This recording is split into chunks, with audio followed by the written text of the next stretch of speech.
Good morning. We have a quorum present. The time is now 9:43 a.m., so I'll call this meeting to order. Go ahead and join me and rise for the pledge.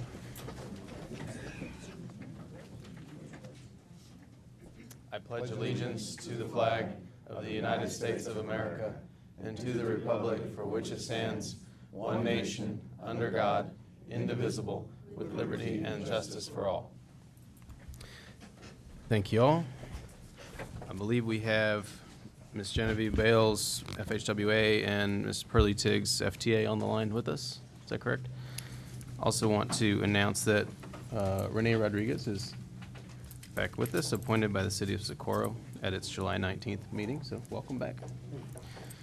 And that being said, go into open comment.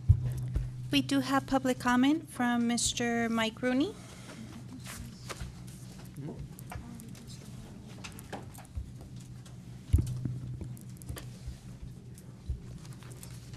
Now, just a reminder, 3 minutes for all public comment, please. Mike Rooney, thank you. I'm sorry I have to bring this up, but it is a transportation and a Texas Open Records request item. Mr. Mayor Margot, could you and the city manager look into it? I requested that the city give me the study for the Montana Street BRT. And prior to that, they gave me the actual ridership for it in an earlier one, about 2 weeks earlier. So I get a reply back that this has to go to the Attorney General. I've submitted Texas Open Records request to Isleta, to the UMC, the community college, to the city before this. The MPO's always good about giving me information, the same with Mr. Tejas. This is the first time in 25 years that I feel I've been stiffed. Now let me give you some background. Here were some of the public hearings they had. Jacobs apparently did the work. This is draft alternative analysis report, locally preferred alternatives, Dyer and Montana Quarters, Mass Transit Board briefing, November 2nd, 2010. There is nothing that I requested that was proprietary. Through open records request, Judge Escobar's staff was real good. I went over and read the 3 studies for the Tornillo Port of Entry. Mr. Bielik's staff was real good with Texas Open Records request.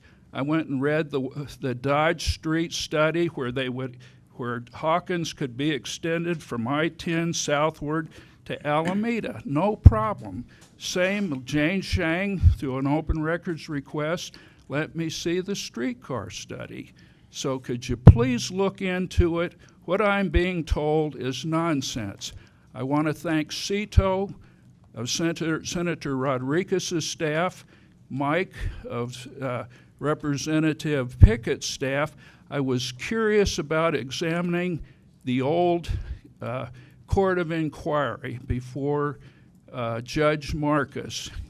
With those documents, the help of Lee Shapley at the county and David Crowder, after a lot of work, we located 2 big files of data that were in the annex.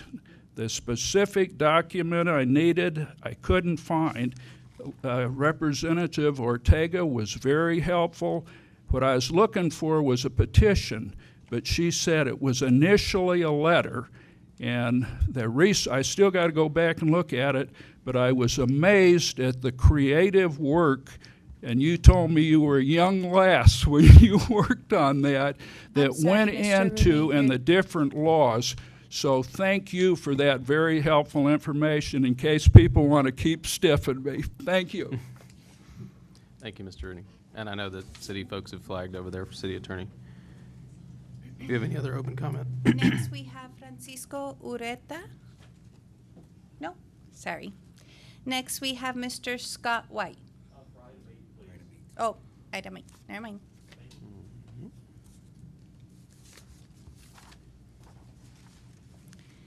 Next, we have reports, announcements for the New Mexico Transportation Alternatives Program project call for fiscal year 2020 and 2022.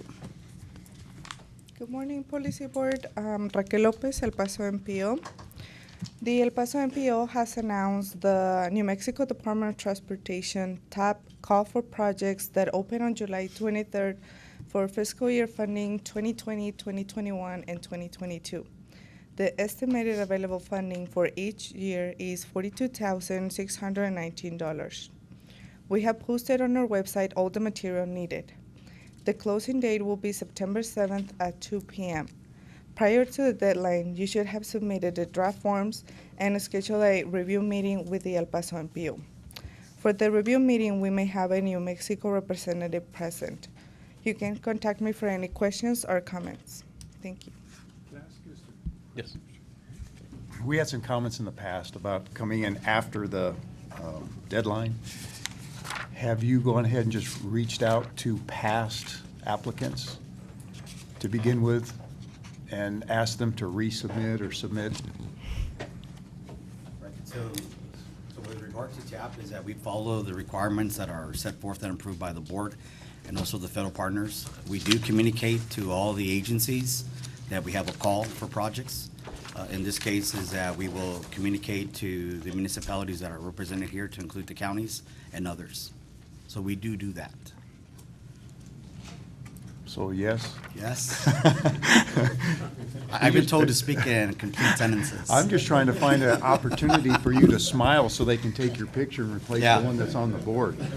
So, because it's only, $42,000 a year, but we'd hate to miss out on it. And the match portion, is there any way out of that at all? The match is an absolute requirement, It is a requirement under the program. even on the capital expenditures. Does New Mexico have the same ability that we do to meet match on capital expenditures? No, sir. No? There's no mechanism for that yet.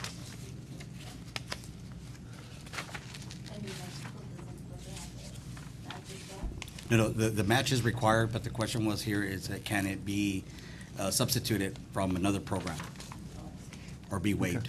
Okay. Thank you.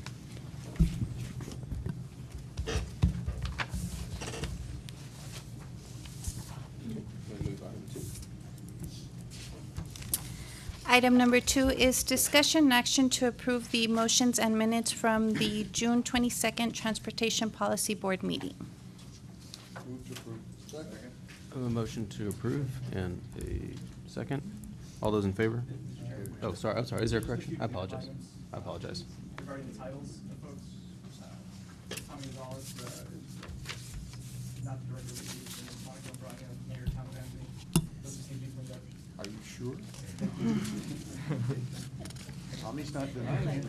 He's not denying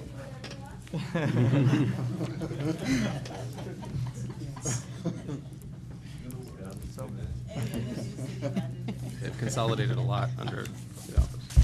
Okay, so with the technical corrections, I'll Yes. entertain a motion. So move with those changes. Okay, and Alderman Miller, second. All those in favor with those technical corrections? Any opposed? Any abstaining? Motion carries.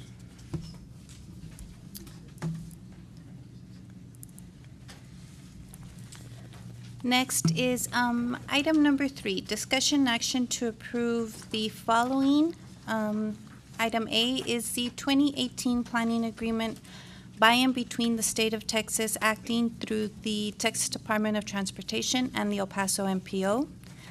Item B, 2018 grant agreement between the, and correction there, New Mexico Department of Transportation and the El Paso MPO.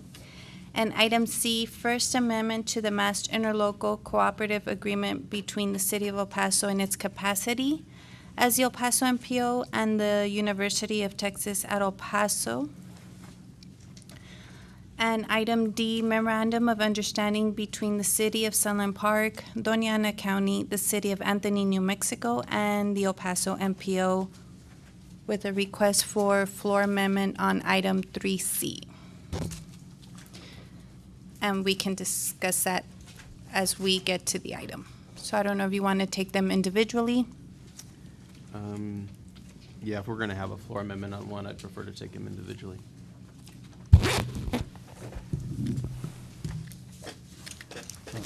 So board members, is that with regard to item A, this is the agreement between the Texas DOT along with the MPO. We are required under federal rules to have an agreement with the state.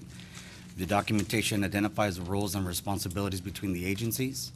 And so the agreement will actually expire in September. So throughout the MPO network, along with the TxDOT, is that we are ensuring that we are complying with the rules. Good. Yes. Is this the document that was addressed in the earlier presentation regarding the Metropolitan Planning Agreement? Yes, sir. It's the same thing? All right. Yes, sir. There may be a So change. does this reflect, because the conversation we had during the training session was, this is a good opportunity to review and adjust and amend the agreement because some of these haven't been reviewed and So- adjusted over the course of years. I don't know if that pertains to this particular one, but. So there are various agreements that the MPO has with partners. This is one that we have historically have with the DOTs.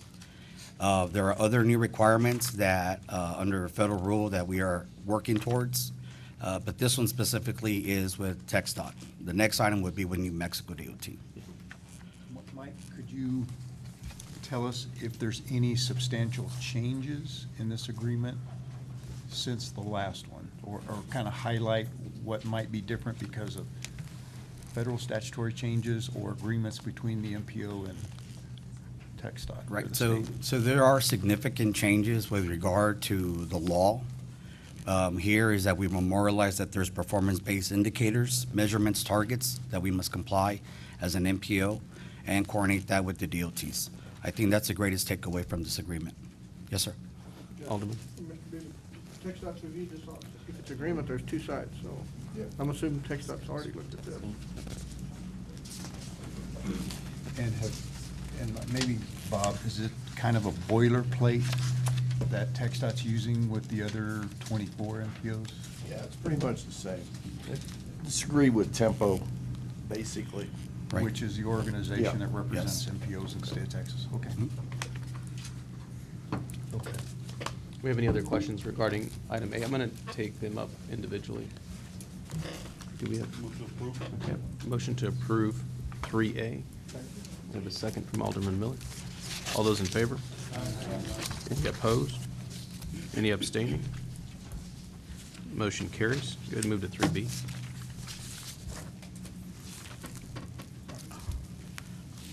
Item B is the agreement between the MPO and the New Mexico Department of Transportation. Again, like the TxDOT agreement, is that here we are working towards the regulations defined under the federal rule for performance-based planning. I would recommend we hire their attorney. Their agreement's 3 pages, the state is 16. That's a part of my motion. This is a very thorough agreement, though. I guess so. I'll tell you this, the Texas agreement has a lot of things that are basically restatements of law. There are things that would apply regardless of whether they're in the agreement or not. But it's like, let everybody know that, hey, we're following the law. It's their stuff, their technicalities. They get paid per page, though, right, Bob? By word. Okay, do we have any questions specifically on 3B? New Mexico portion? No? We don't have Trent here. Okay, I'll entertain a motion. I have a motion to approve by Mayor Padilla. And a second from, where was the second? I'm sorry. Representative Gonzalez. All those in favor? Any opposed? Any abstaining? You move to 3C and explain the floor amendment. Basically, this is, Hold on. yes, Hold on. just go up there. On the floor amendment, there were two master agreements, one from 2013 and one from 2016. All four of these agreements and MOUs came in about the same time, and it was a flurry of action to work on them. Isela and I worked very closely on drafting the amendment. The difference is basically semantics, and I went off of a 2013 document in drafting the amendment unknowingly instead of the 2016 amendment. They pretty much cover the same material. It is, everything that we have in the proposed amendment was correct. The semantics have changed with the change of a city attorney between those times. And so pretty much it is, like I say, it's the same thing, but drafted in a different language. So the first one says, between the city of El Paso and UTEP, and the city of El Paso acting in its capacity as a fiscal agent for the MPO. The second one that came up in 2016, the second agreement said between the Metropolitan Planning Organization and UTEP. And then, of course, there's still the same provision in there for El Paso acting as the city, as the fiscal agent, but it's put into a different section. So signature lines are changed around. The semantics are moved to another paragraph that have some identification process, but all of the substance is still the same from what was sent out and put on the agenda earlier. So what we're asking is basically a floor amendment to get this underway. The substance being the same, still the 2016 agreement. We've included into the red line that was recommended by the city attorney's office, and I'm in agreement with the edits and modifications to that. And again, it doesn't change the substance of the agreement. So, Chair, Yes. so we have two agreements in our packet. You have two, yes. The second And which one. one are you recommending? The latter one that shows in color with the red line? No. No? It's already incorporated. The one that says item 3C revised backup as of 7/25, which at the very beginning, the first paragraph reads, "The First Amendment to the Master Interlocal Cooperation Agreement. The First Amendment is entered into this blank day of blank 2018 by and between the El Paso Metropolitan Planning Organization and the University of Texas at El Paso, a Texas institution of higher education pursuant to the Interlocal Cooperation Act, Texas Government Code 791.001. And then the word includes the third whereas paragraph that states, whereas on October 18, 2016, the El Paso MPO and UTEP entered into a master interlocal cooperation agreement for the provision of transportation studies, research, evaluations, and other transportation services provided by UTEP to the El Paso MPO. Can I ask Mike a question? Yes. Mike? So where does this dollar amount show up in the UPWP? Yes, sir. So what we do is that we memorialize the planning activities in the Unified Planning Work Program. For example, is that at the last board meeting, we made a demonstration of the pilot program we were working on. The agreement here, if approved, would help us finish that off as So well. are they in different tasks in the UPWP, or do you have all this under one? They could be in different tasks. Yes, sir. So we use UTEP for the But development. you already planned for that, so this doesn't change the UPWP's That's correct. totals and all that. We have a 2-year UPWP, and those planning activities have already been defined and approved by the board.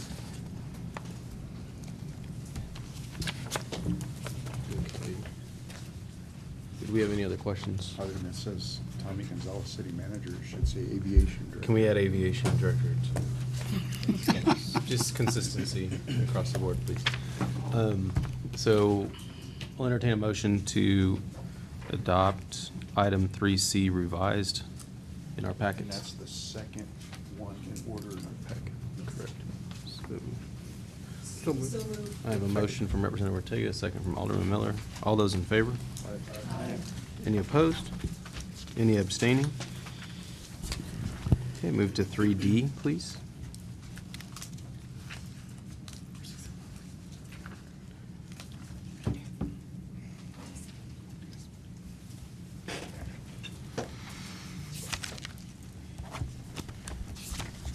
Good morning, Isela with the MPO.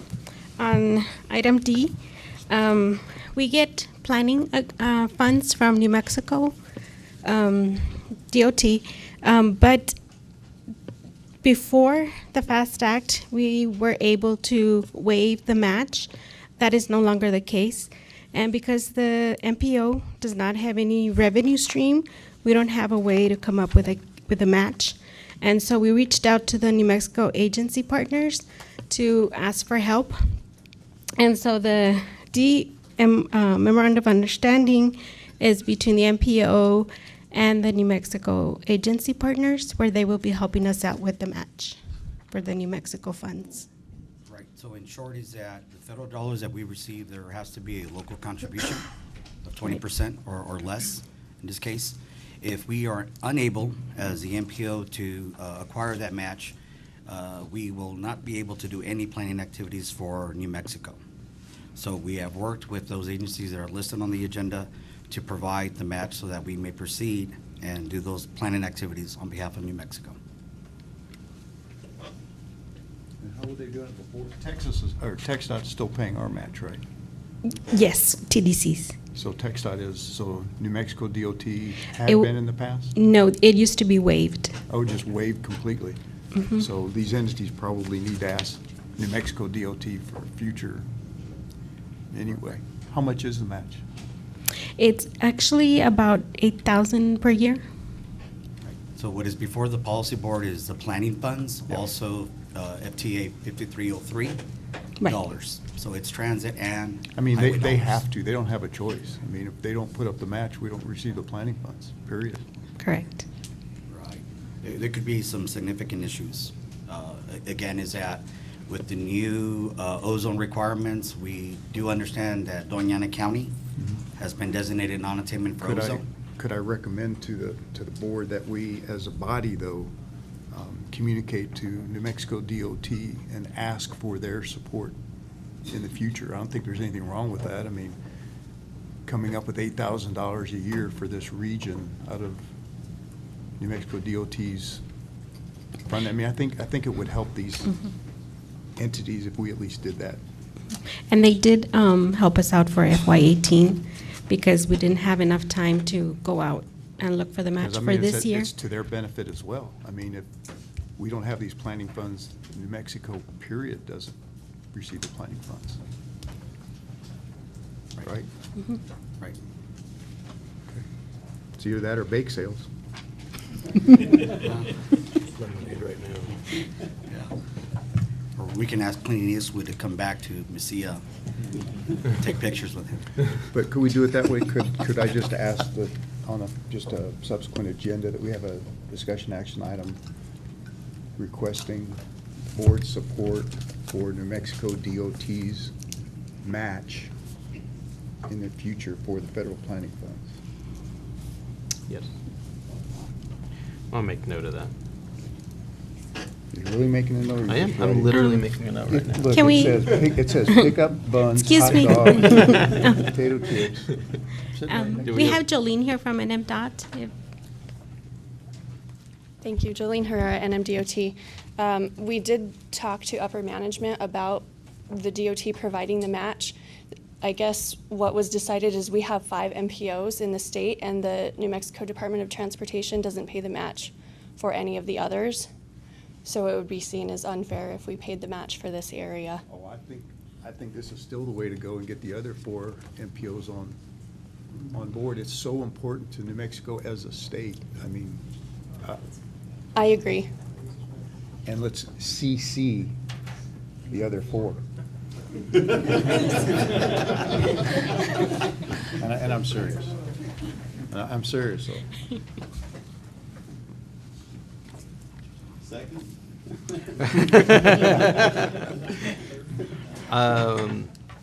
Okay, with making that note going forward, and I know Mayor Padilla is hearing that as well. And I'll ask our attorneys, is it appropriate just to add that to the motion on D? Approve D and sending a request from this body to New Mexico DOT, or would you prefer that to be on a separate item at another meeting? I would really prefer that to be on a separate item. And since you're because getting the paid agenda- per page, I see why, okay. Yeah, I think that's probably cleaner. Move to approve D. Okay, I have a motion to approve 3D and a second. Any further discussion? All those in favor? Any opposed? Any abstaining? I'm sorry, who seconded the motion? Alderman Miller? You said there were 4 other MPs.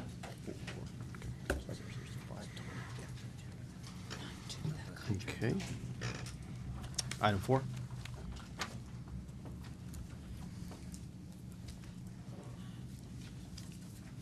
Item 4 is discussion action to approve the limited English proficiency plan, LEP updated document. Good morning, Gabriela Lopez with the El Paso MPO. As required by the Executive Order 13166, the MPO established the Limited English Proficiency Plan. LEP persons are those who do not speak English as their primary language and have a limited ability to read, speak, write, or understand English. This plan outlines how to identify a person who needs language assistance, the ways in which assistance may be provided, staff training that may be required, and how to notify LEP persons that assistance is available. The El Paso MPO has revised the Limited English Proficiency Plan that was adopted by the Transportation Policy Board on August 3rd, 2012, and request approval of the updated plan. Thank you. Okay, do we have any questions or discussion on this item? Motion to approve. Okay, I have a motion and a second. Trujillo? Any further discussion? All those in favor? Any opposed? Any abstaining? Motion carries.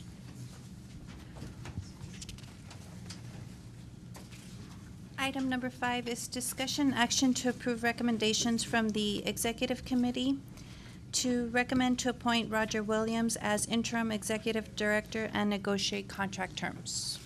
Okay, I just do want to note that items 5, 6, and 7 are all personnel related, and so if there is anyone that requires or sees need to move into executive session, I'd be happy to entertain that, but unless we hear otherwise, we can move on. And Mayor Padilla, I'd recognize you on item 5.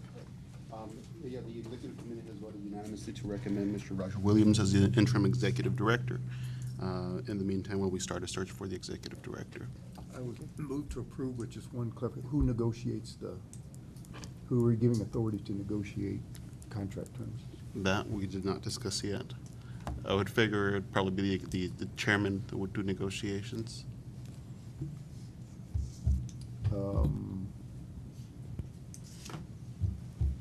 Everything's gonna be approved. Yeah. I mean, I don't think we need to go to executive session, but I do think we need to give someone authority. So I'll move to approve with the chairman to negotiate terms that will ultimately still be adopted by the board. So the board Yes. will still have oversight. Right. So move to approve and allow the chairman to negotiate contract terms. Second.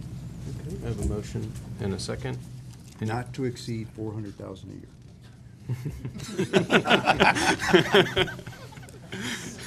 All Take those it from in. the UTEP contract. Yes. Yeah. If you are going to be negotiating, but you're gonna have to come back to the board, how can you do that before he takes over?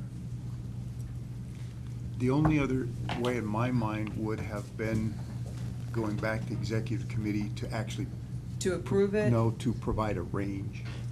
Because the recommendation is there. I don't think there's a problem about the person. And normally, the recommendation would have a range, but I feel comfortable with the chairman's, he or she would still have to come back and say, this is what I've negotiated, and at that time, it would be a thumbs up or a thumbs down, unless change the motion and go back, but the executive committee would still have to meet, and we would still have to approve a range. Okay, so you're saying the approval is gonna come from the executive committee with Would regard to. come from after this the- body. It would has to be, it would be this But body then when does Mr. Williams take over if this is approved? Immediately. immediately. So- So how can you do that unless you give the authority to the executive committee to go ahead and, once the negotiation takes place, accepts it before he starts working. That's why I said the chairman, but the chairman only has the authority to negotiate. We would still have to approve that, and it would probably shorten the process by a month. The previous process, the board directed legal counsel to draft a contract and bring the contract back to the board for approval. So we can certainly do that as well. And the person will still have the ability, because in the past, To start working? they have retained counsel to present a contract. So regardless, it's going to be two sides, and ultimately this board still makes the recommendation. But I think there's enough information out there for the chairman to have a real dollar amount that we could either agree or disagree on. So then the board would be approving a salary after the fact, after they start working, after he starts working? Yes. Okay, if that's acceptable to the individual, then. Because the only other way to do it would to not have the position filled and go unfilled until we negotiate a final Which would not be good. contract. And again, I feel confident with the range and the history of that position, and I don't think it'll be an issue with us. I don't, but there's enough wiggle room there for the board at that time to say, you know, we'll continue their employment and send it to the executive commission or disagree with the recommendation, but I think giving the chairman the latitude to do that and then bring it back to the board to be ratified. Yeah, if that's acceptable to Mr. Williams, then. Well, we'll find out if the motion goes through. If someone will give him some smelling salts because he thought I really meant 400,000. But there does need to be a range, is why I goofily mentioned that, so that you know that there's still going to be a say by this body. It's not over today. Tommy? Mr. Chairman, I think that you were talking about the previous practice. So I would just ask a question with regard to that previous practice. Was a market analysis done, and/or is there a policy on what the pay should be for interim? Because there's policies in HR in other organizations for interim positions and what the amount should be. So that way it's prescribed and it doesn't get into just a negotiation that's not based on either a market or a previous, or a policy that's in place. Yes, in fact, recently we did a market analysis for the executive director position in anticipation of what we're going through now. So that exists, and we've gotten that's been presented to the EC. And I only ask previously. that so for everyone's information, so that they know It that exists. they're going off, the chairman would be going off that kind of information. to That's then correct. Negotiate. Yes. Yeah, that information I think we gathered at the beginning of the year, and both myself and Mayor Perea were briefed on that information. It was a market analysis. So which, there would be a difference between interim and the actual Very, position. very much so. In fact, Yes. the motion is for interim. If the negotiations go, there's going to be an item on the agenda, of course, to either make this person permanent or search for someone else. And then just from a technical standpoint, the cleanest way could be that we ask for an extension of the existing director until that date certain. But I'm not suggesting that. I'm just saying that would certainly be more streamlined in terms of the actual start date. Okay. And I know that we've had conversations with the personnel involved, and so I think the parameters are fairly well-defined. Okay.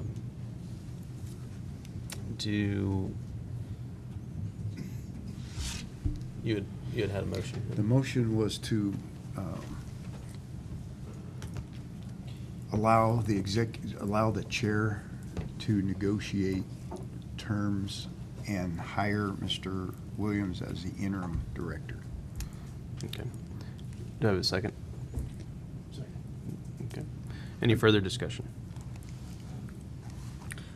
I All- have a yes. question. Does that mean that, could your motion say we appoint him at this juncture so we don't go without a interim director? Yes, I thought that was. Yeah. That is a but yes, recommendation. It's to be immediate. the appointment is immediate, the contract is to follow. Correct. Okay, all right. I do have a question, Chair. So does this, he no longer remains at his current pay grade, he then elevates to the current executive director's pay grade until a contract is negotiated? I don't know if that's the question that Rep. Ortega was trying to get at. Well, we probably, You know what, if we're gonna get clarify into all that by, this. not to exceed the current executive director's salary. Okay. So. Because the start date would be the beginning of But- next month? Right, but that way, I think that would give everybody the confidence level that it's not exceeding, because even if we extend the executive director, we know what that amount is, so it's not to exceed, but I still want to So, give the. so we probably, I think we're getting to the point where we probably need to retire to executive, if we're getting in these details. It seems like there's a lot further discussion here. Okay. I have a motion, second and second. All those in favor? Do it now, at Opposed? the end of the meeting. Okay, let's just do it now.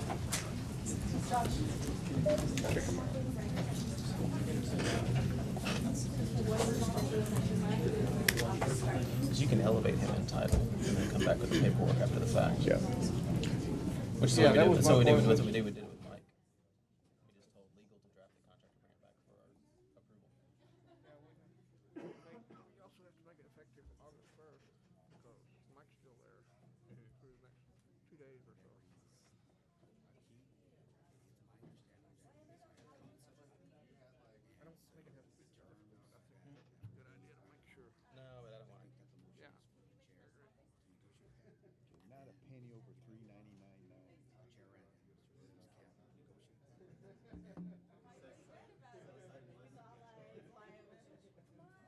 So much for leaving at 11 o'clock. I hope they were. Yeah, I wonder if anybody would put money in the meter. I'll send the bill to Tommy. Yeah, right. Hey, put the cake in service. Yeah, put the cake in the freezer, you know? We just want to hash these ranges out right now. I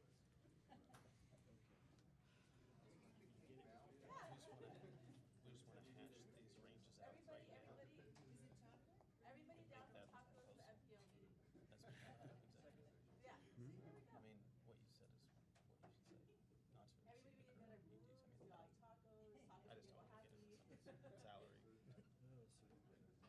I mean, I just don't want to get into someone's salary. Well, There was a request.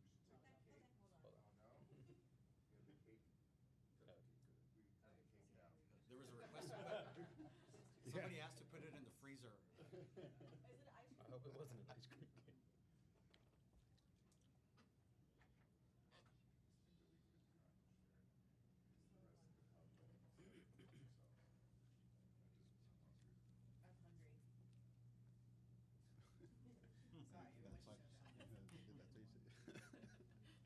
Senator.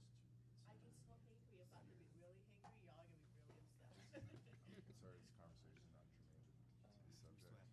We still have four. There could be a cake clause in the executive. Mr. Hill has left. Insert cake. We don't know about the senator. I think he just stepped down for a minute, the senator. But we're okay. We can start. We can't make a decision anyway. Okay, so, Mayor, did you want to go into the discussions y'all had at EC regarding Roger and the interim position? For the most part, I mean, it's typically, you move the second person up into that position while we start the search for an executive director. We didn't get into the details of the salary at this point, but I know typically for us at the city also, it is usually, it can exceed what you currently pay the current administrator or the current city manager. So I figured this would be the similar situation where you can't exceed that salary range at this point. Okay. And so. And in our city, what we do is we give a percentage. It's not anywhere close to the actual amount. Just so y'all have that as information. For instance, Tommy, I mean, what would a recommendation, knowing what Roger makes now, you'd need to make I don't that. know what he makes. No, but I mean, based on just his current salary, or Yeah, the person's current That's what salary. we do. I'm not saying that's right or wrong. Yeah. Just so y'all have that as a I was point of just trying to reference. find a quick way to do it, because it is a two-way negotiation, and I think Roger, I don't know. I mean, I don't know if Roger ultimately wants it or doesn't want it, so there needs to be some leeway For there. the permanent position? Yeah. Oh. Shouldn't we have Roger in here? Well, no, not yet, no. No, I mean, our name's on the agenda.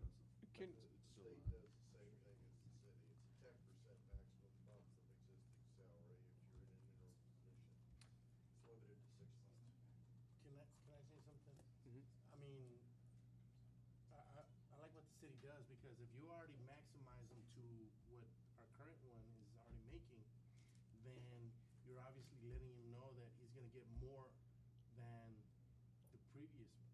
So Or at least- you Or don't less. leave yourself. Or less. Or, of course, but, you know, you can't really just say, hey, we're gonna give you this, and then, what if he's the right person? Just say. Just imagine if he's the right person and you give him that, and then you come back and you wanna lowball him and say, hey, we're gonna give you 15% less than the current one does. Then, for me, if I'm in that situation, I'm not gonna accept it, you know?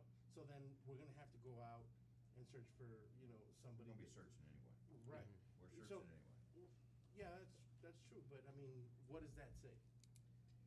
That's usually not what happens, so I think the chances of that happening are slim or none, but. Well, Well, I like the recommendation that was made by Mr. Gonzalez and Mr. Angley. I We mean, can't I'm make, don't anybody make a decision, we can't. We can put parameters on, in any way we want to, and when we come out of executive, in terms of Right. direction. I mean, here, we can't make a I was decision. simply trying to address Mhm. Mr. Tega's Mhm. representative's point relative to what kind of negotiation parameters would be put in place. Sure. Let's say Mike makes 140, 145, and let's say Roger makes 100, and let's say it's 10%, that we say that there's other organizations do that, and then there's other organizations that say up to the amount. You could just meet in the middle and say up to 20% that they're, you know, authorized to negotiate. So that would be 120 if he's at 100. I don't know what his amount is, but just, that might solve it. Yeah, I didn't think that the chair would, you know, go to the executive director's salary. I was just trying to get it off dead center personally, Yes. 10%, 20%, whatever it is, it definitely deserves a bump. You can't ask Right. number two to be number one and I take agree. everything with it I agree. at the same salary. So there's gotta be some leeway there. Sure. And normally, the executive committee does either make a recommendation on that part of it too, but I didn't wanna spend another month and send it back to the executive committee with a recommendation. And then another consideration that we were just talking about, with Dr. No, was that, how long is he going to be interim? Because if it's gonna be a long period of time, then he's gonna want to be close to what the current salary is for. What we did previously, and I assume that would be in a contract with an interim director now, is a 6-month term with an option to extend 6 months, subject to any other search that we're doing, which is what we did when Mike was interim director. Can I ask, are we comparing the salary as to Mike's starting salary or his current? He's been here a while. The interim, Current. are we gonna bump him up to somebody who's had that position for several years? Or are we gonna compare it to what he started? What did you start? So I mean, started still at, giving him a raise, but are we I gonna think take it him was all the way up to 130. somebody with years of Where are you now? of experience? 146. And where is he at? 93. So if I remember correctly, is that when I was negotiating my contract let's with the just do then that. chair, is that the then city manager of the city of El Paso, Joyce Wilson, had provided the same information that Mr. Gonzalez had provided. To the lawyer. So at that current time, when I was the assistant director, we followed that same time frame. Yeah. Or the same type of model where there was a percentage that I was elevated to, and then once I became the executive director, we negotiated. So you have a couple of options. You could say up to 20%, like you just said, Mr. Chairman, or you could say not to exceed the 130 to address the representative's points. I'm just simply trying, Right. to just provide you all the information so you can have the best data, then you can decide how you want to do it. If we could do something like that and set a top-end range or something, then we could come out, there could be a motion to where it would not have to come back to the board and it could be immediate. If we. That if it doesn't exceed But this, still- then. It still has to come back. I think you to still have to take the board. action. For the contract, If it's a for the contract, remainder of the yeah. contract. Because Yeah. it says negotiate terms, because. Yeah, that's true. I don't want to negotiate everything here, whether it's 6 months or a year. I think that the chairman can do that, because it still has to come back to Well, one us. thing you could do is when the board approves it, and if he takes the position like immediately, or whenever the last day is, you could make it retro. Right. You could retro pay him when the council, when the board approves it. Yeah, we can do whatever we want, just want to get it off dead center and come back to us. And I think that addresses their concerns, and I think it addresses, having something across the board, you have a maximum. Is there gonna be any restrictions on whether or not he can apply for a permanent position? No.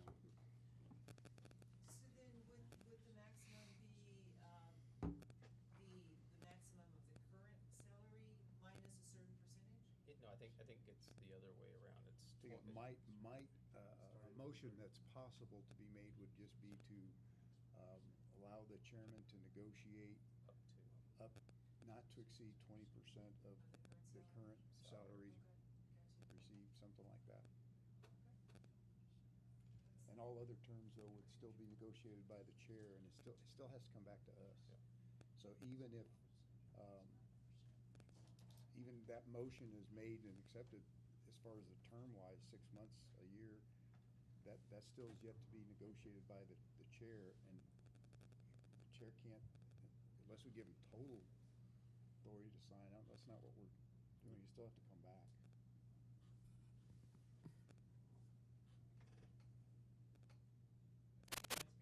May I, just for a moment, as a negotiation point, because lawyers, we get into that.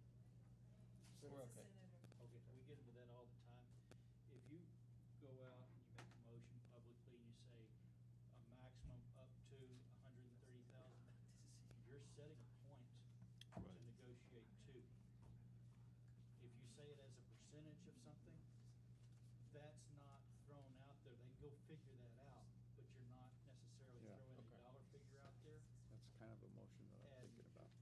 And just as, you know, there was just kind of doing a little calculation, just so you know, kind of FYI kind of giving. 108. So 90% of Mike's current salary is 130,500 annually. So, you know, if you're kind of looking at that range, there's something you can, just a formula to throw, okay? And just the fact that the item itself says interim director, I mean, it's not, he's not being hired as the director. Just that in itself, it would be, you know, a motion to hire Roger Williams as interim director and allow the chairman to negotiate terms not to exceed 20% of his current salary. Something like that. And I would say, Mr. Chairman, and Representative, look here, Chairman of Transportation, that given what they said about if it's a longer period of time, and he does have to work with everybody here, given and knowing what that means, I would say, y'all said 20, I would say 25%. Given the fact that we know what the starting was at 130, if you do 25%, I think their concern was with the length of time he's gonna have. If it's 93,000, you're looking at 23,000, if you add that to the 93, I don't think that's over exuberant, I don't think it's unreasonable, and I also don't think we're doing it on the cheap, and it's still below the 130 that he started out at the permanent position. Mr. Chair? Yes. So, I mean, is it imperative that we put the you know, the top end of our number in the motion? It's, I mean, it's, I mean, because, I mean, we're putting all our hands on the table. If we don't, then the only alternative is to make a hard number, period. It would be move to approve hiring Roger Williams at $122,000. I mean, it's either a hard number or give the chair the authority to. And that number is 116,250. Okay. If you did 25%. But if you were to develop the consensus that, well, it's not, you know, we're not gonna prove anything about this, then the negotiator understands that when a contract is brought back to the board, then that's the final approving number. So to the lawyer, Scott, if the board came out of executive session and authorized the chairman of the executive committee or the chairman of the board to negotiate, is that all they need? Because they're gonna have to come back, and, we have to come back and approve it, and we can just retro it next month. If you do that, that's fine, that's not a problem.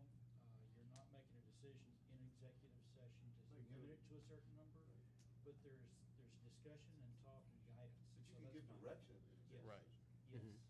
Yes, yes. And that's what you're doing, you're giving direction. Yes, everything looks good to me. But then that's full circle, it's going back to just saying, move to approve Roger Williams as interim director and the chair to negotiate terms. But now Now he understands the guidance, now he has the guidance. Everybody knows the parameters. Now he has the guidance. We understand the parameters.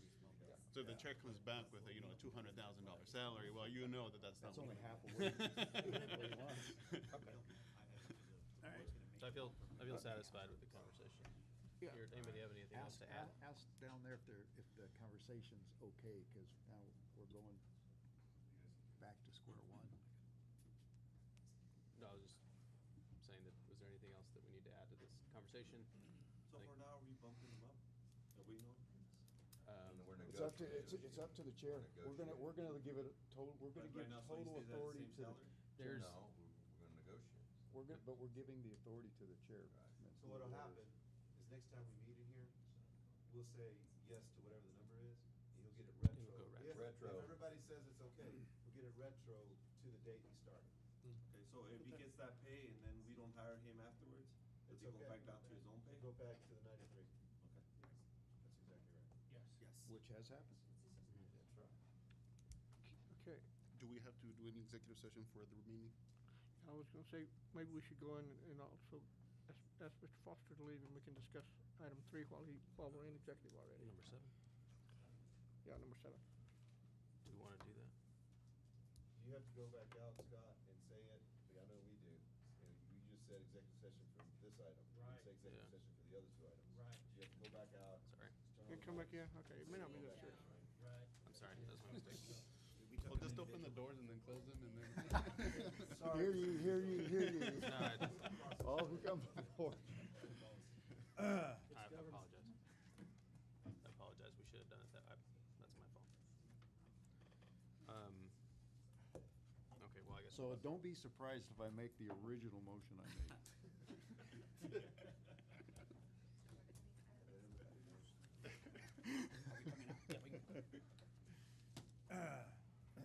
Need a motion for that to come out of executive session? No, we can't make a motion. Not till they come back in.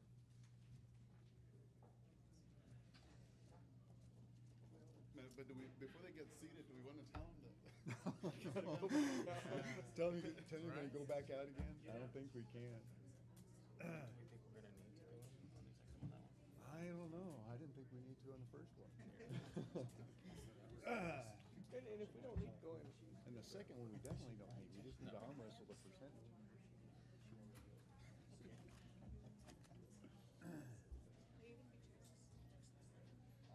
and we may not need to.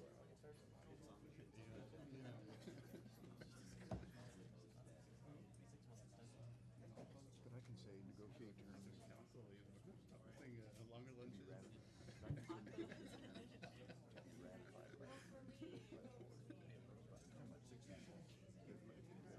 Oh, yeah. Gotta come back. I'll say that.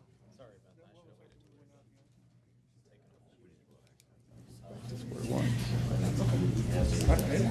We've already agreed to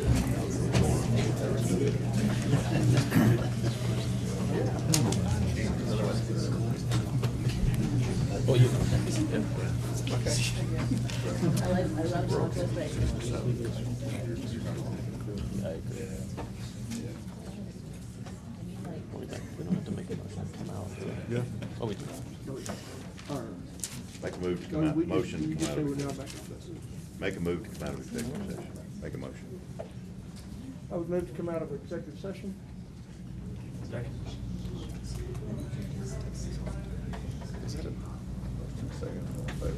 Do we have to do that? Okay. All right, well, I don't think we just come back in, but Are we okay, Scott? Do you need to vote on that motion? Sorry? Do we need to vote on that motion to come out of executive session? Or just announce we're out? No, I think we're out. One way or the other, we're out. Just announce it. recognize Chairman Pickett for a motion. I would move to recommend that we appoint Roger Williams as interim executive director and the chair of the TPB to negotiate contract terms that will later be ratified by this body. Second. I have a motion and a second. Any further discussion? Mr. Chair? I Yes. just wanted to state a statement that, Mhm. just let the record show that we are out of executive session. Oh, and yes. no Sorry. decision was made in closed session. Sorry about that, yes. Okay, I have a motion and a second. Any further discussion?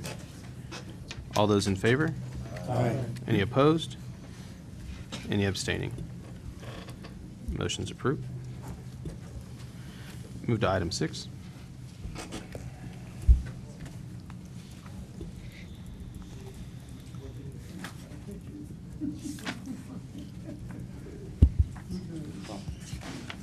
Mr. Chair? Yes. Well, item 6 is to recommend. I think we have to- Fiscal agent to begin procurement process of executive director search and amend the federal fiscal year FY 2018-2019 Unified Planning Work Program to add appropriate subtask 1.1B and allocate funding. The executive committee has recommended unanimously to go ahead and authorize our fiscal agent to move forward with the search. The city of El Paso, which is our fiscal agent, stands ready to move forward with this process. Okay. Move to approve. I have a motion to approve. I have a second. I just wanted to thank the city manager and mayor for making sure that this process is as streamlined as possible. I know that there was some snags last time that we went through this, and so that we have partners that are aware that that was an issue, and we're going to move judiciously through the process. So thank you all for that. All those in favor? Aye. Any opposed? Any abstaining?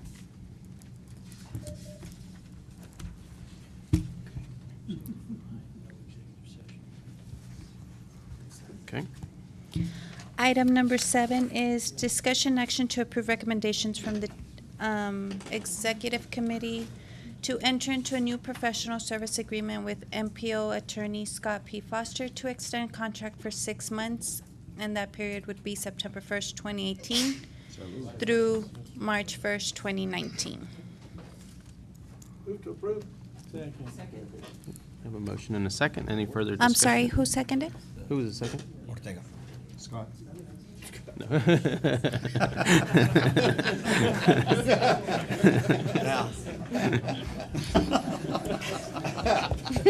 Thanks, we needed that. Okay, I have a motion and a second. You got the second? Okay, all those in favor? Any opposed? Any abstaining? Scott voted too. Item number 8 is discussion action to approve recommendations from the TPB Ad Hoc Committee. And that is for item A, report on proposed changes, provisions to TPP bylaws. And then item B, incorporate Federal Highway Administration comments and recommendations.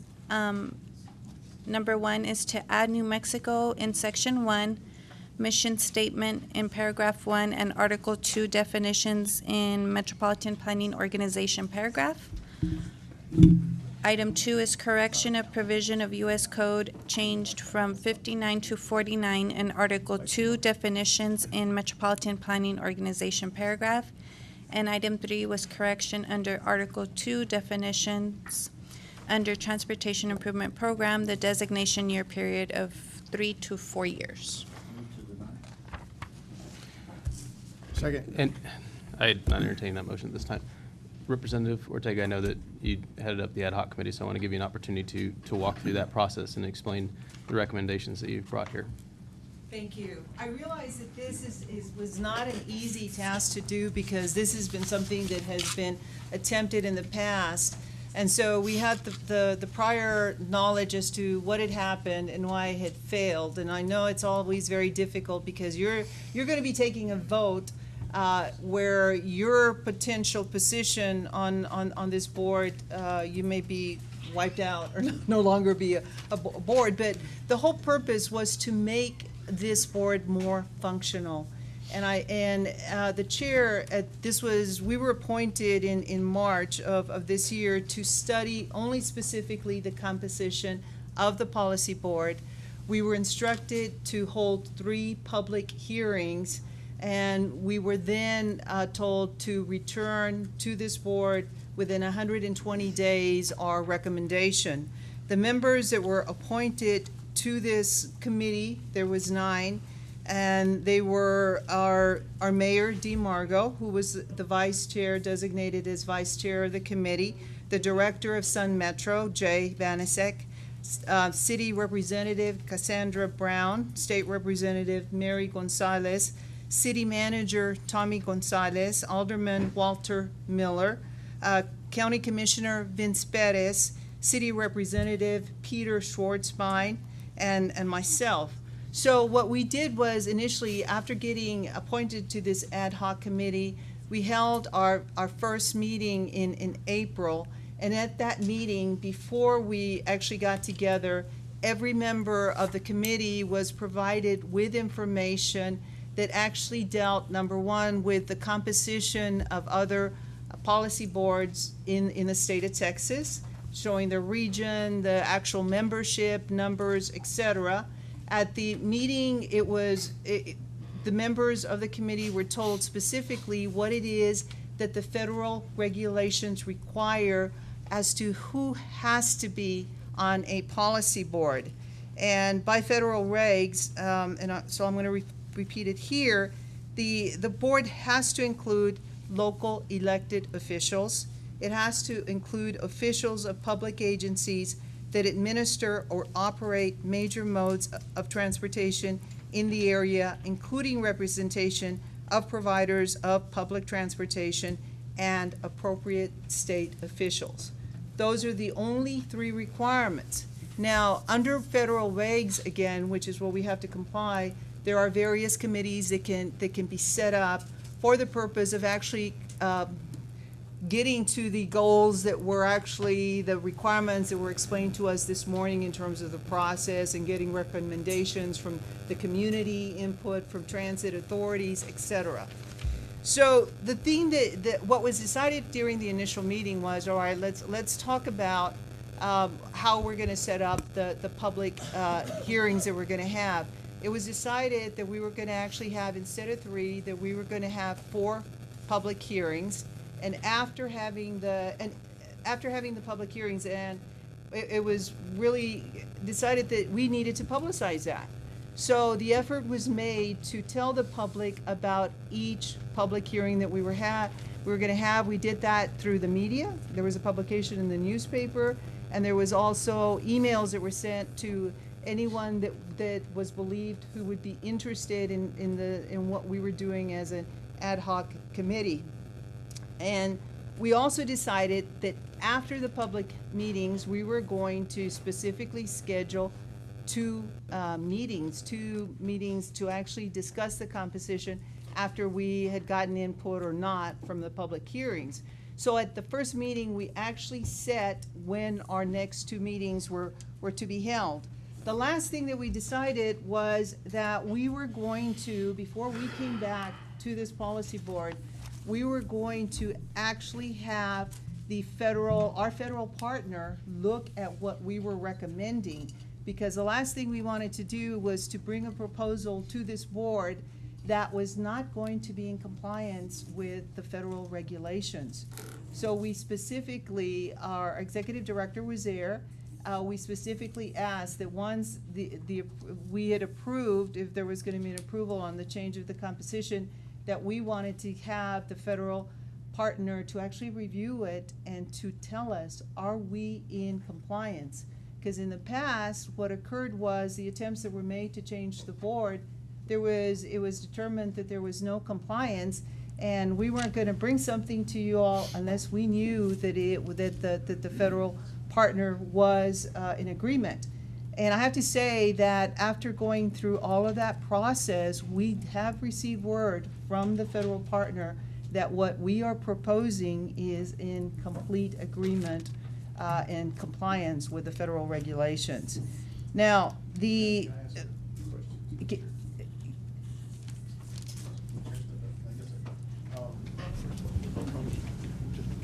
I don't know what was presented at the public hearings. I wasn't not sure whether we can hold public hearings, but that first attempt to make the changes, Federal Highway Administration didn't say it wasn't compliant. That action that took place was okay. Well, That wasn't compliant. Part of the process is the municipality that represents the largest population in that planning region would have to agree to that. And that deals with compliance too, because And so I don't see any difference in what you're proposing and what was proposed before. If this were to be approved today, there would still need to be, in my mind, unless this is what FHWA told you, that it would not have to be ratified by the city of El I have to Paso. tell you, we've looked at the law and we've gone into, but let me go through my whole report. And there is going to be time for discussion and response to what you just said. Because I think that we really tried to act to make sure that we were doing everything the correct way. And that was the reason that we actually went to our federal partner on everything that was approved by the But committee. I don't want you to give the impression that the Federal Highway Administration is signing off on this as they're okay and they're recommending that we approve this. I'm not saying that they're recommending We that have- we I think we approve have it. I never said that. Yeah, we have FHWA. And Go what ahead. did- what Ms. did you say? Bales, I'm sorry, Ms. Bales is on the line, is asking to speak. Mr. Moody? Yes. So what we said originally was that the changes made to the bylaws were substantial, especially to the central city, and this would trigger a redesignation of the MPO. So there would be a lot more involvement. And for this time, when we reviewed the bylaws, the change to the central city's participation was not substantial and would not trigger a redesignation. We also did offer a couple of corrections and recommendations to add to the bylaws as we were requested. Okay. And that's clear. exactly what I was gonna explain, that they told us that because of the way the proposal was made, it would not require redesignation, which is their language. And so, yes, we would be in compliance with the federal regulation, but no, they did not tell us that this was what needed to be adopted. That is why we're here in front of the board, because it's a policy board that decides it. All they could do is provide guidance, are you in compliance? And would this trigger a redesignation? And they told us, no, it will not, and I'll get into the percentages, and I didn't realize somebody was on the phone, so I'm glad that's the case. No, he's on the phone, okay. Okay. All right, so what we did was, in deciding where we were gonna have the public hearings, we decided that it would be at strategic locations to make sure that anyone who wanted to comment had an opportunity to comment. So we set up the first public hearing was set up on May the 8th in Horizon. The second was in Anthony, New Mexico. The third was in the northeast side of town, and we had it over at the Northeast Regional Command Center. The last hearing was set up here to be central, and that was held actually here at the MPO board meeting. Remember, these public hearings, anybody and everyone was welcome to attend. It wasn't like us, anybody on this policy board was precluded from going. Anybody who was a member of the committee was actually asked to be present during the public hearing. We did have some participation of committee members at some of the public hearings. Out of these 4 public hearings, we only had comment at 2 of them.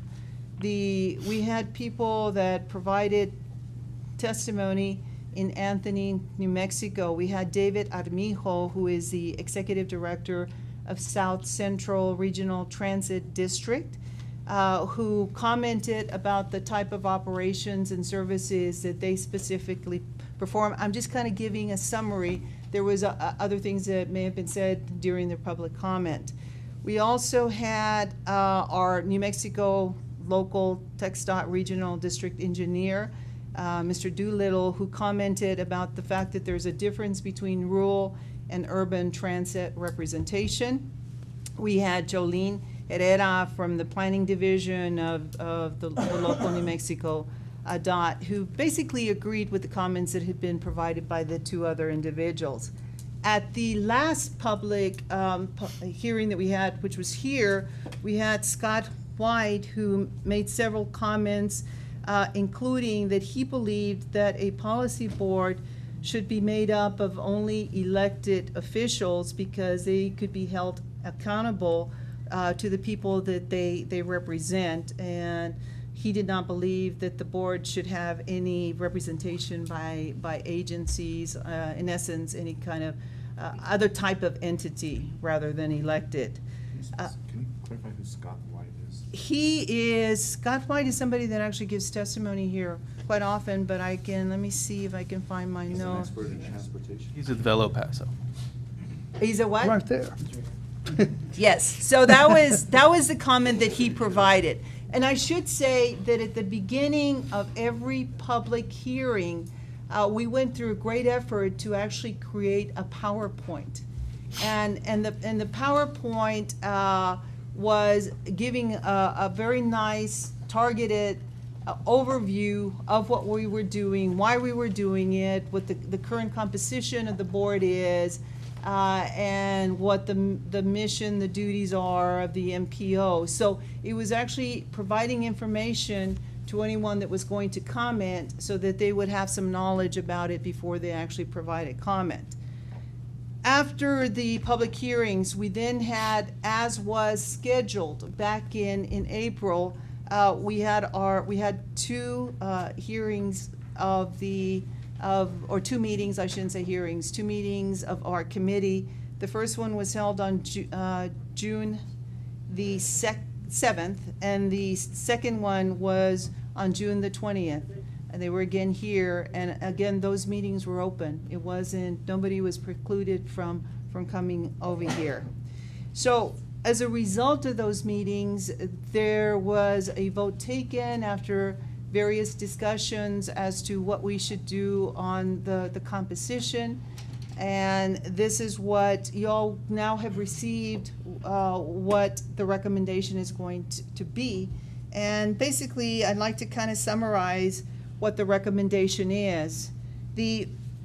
Let's start with the city. The city currently, under the bylaws, has 4 elected officials, the mayor and 3 city representatives. That number will stay the same. There is no recommendation to reduce that number. The city has non-elected officials on the board, and that would consist, these are 3 of them, and the reason I'm targeting or specifying these 3 is because of the recommendation that's going to be made in this regard. That would be Tommy Gonzalez, Monica Lambrana, Mike Marquez. And currently, our bylaws indicate that any time an unincorporated municipality is added to the policy board, that the city then may place someone that they choose to be part of this policy board. And I think that over time, this is a reason that our policy board has actually grown, because there has been unincorporated municipalities that have been added. So the recommendation that was placed was not to add those individuals as to be part of the policy board membership. I've got a question, Mr. Chair. Should I entertain questions now or after I complete my presentation? I prefer that you complete the presentation and field questions. Because I saw. Ask her to clarify what she said. I'm just asking. Yeah, I'd be happy to clarify. I just want to know how you want me to do this. Well, you mentioned that the city has 3 other non-elected officials. They're not just people off the street. Can you clarify what the expertise of those? Oh, absolutely, yeah, and I Just for the certainly record. don't mean to be at all disrespectful, because That's what I'm and trying so to we, point out to on the public, Mr. that Gonzalez they're not is. random individuals. Absolutely not. That would be our city manager, present, who's provided, let me see, and actually has commented today. And then we've got, as I mentioned, Mr. Marquez. And Mr. Marquez is employed with dealing with street issues, my understanding, with the city. Is that? For Public Works, okay. And then the other individual that I mentioned is with the El Paso International Airport, and that's Monica. So those would be the 3. Any other clarification? I think that's fine, thank you. Okay, all right. The next grouping that we dealt with was with the county. Under the current bylaws, the county is represented by the county judge and by 1 county commissioner. And the recommendation was to keep that number the same. Currently, with regard to the municipalities, which would include Anthony, Clint, Horizon City, San Elizario, Socorro, and Vinton, which is a total of 6 municipalities. What was discussed and approved was there was one member that wanted to add to that category a member from the Isleta del Sur Pueblo tribe. And the recommendation was to actually add somebody into that category because of the fact that they are in our community, and they thought that they should be recognized in terms of being a member in this category. But what was decided was to let that group of municipalities to select amongst themselves 3 policy board members. They would elect, and that election would be made annually. So that's how that would be dealt with.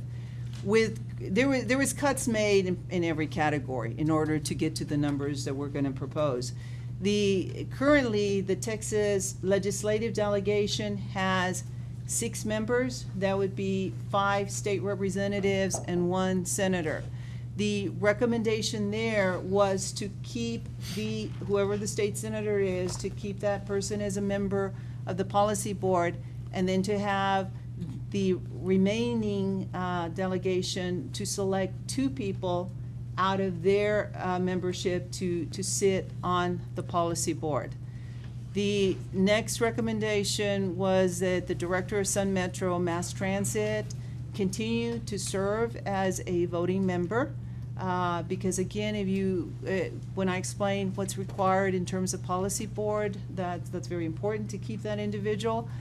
It was also recommended that El Paso County Mass Transit Agency or the Countywide Mass Transit Authority, who currently has 1 member, to actually also keep them as policy board members.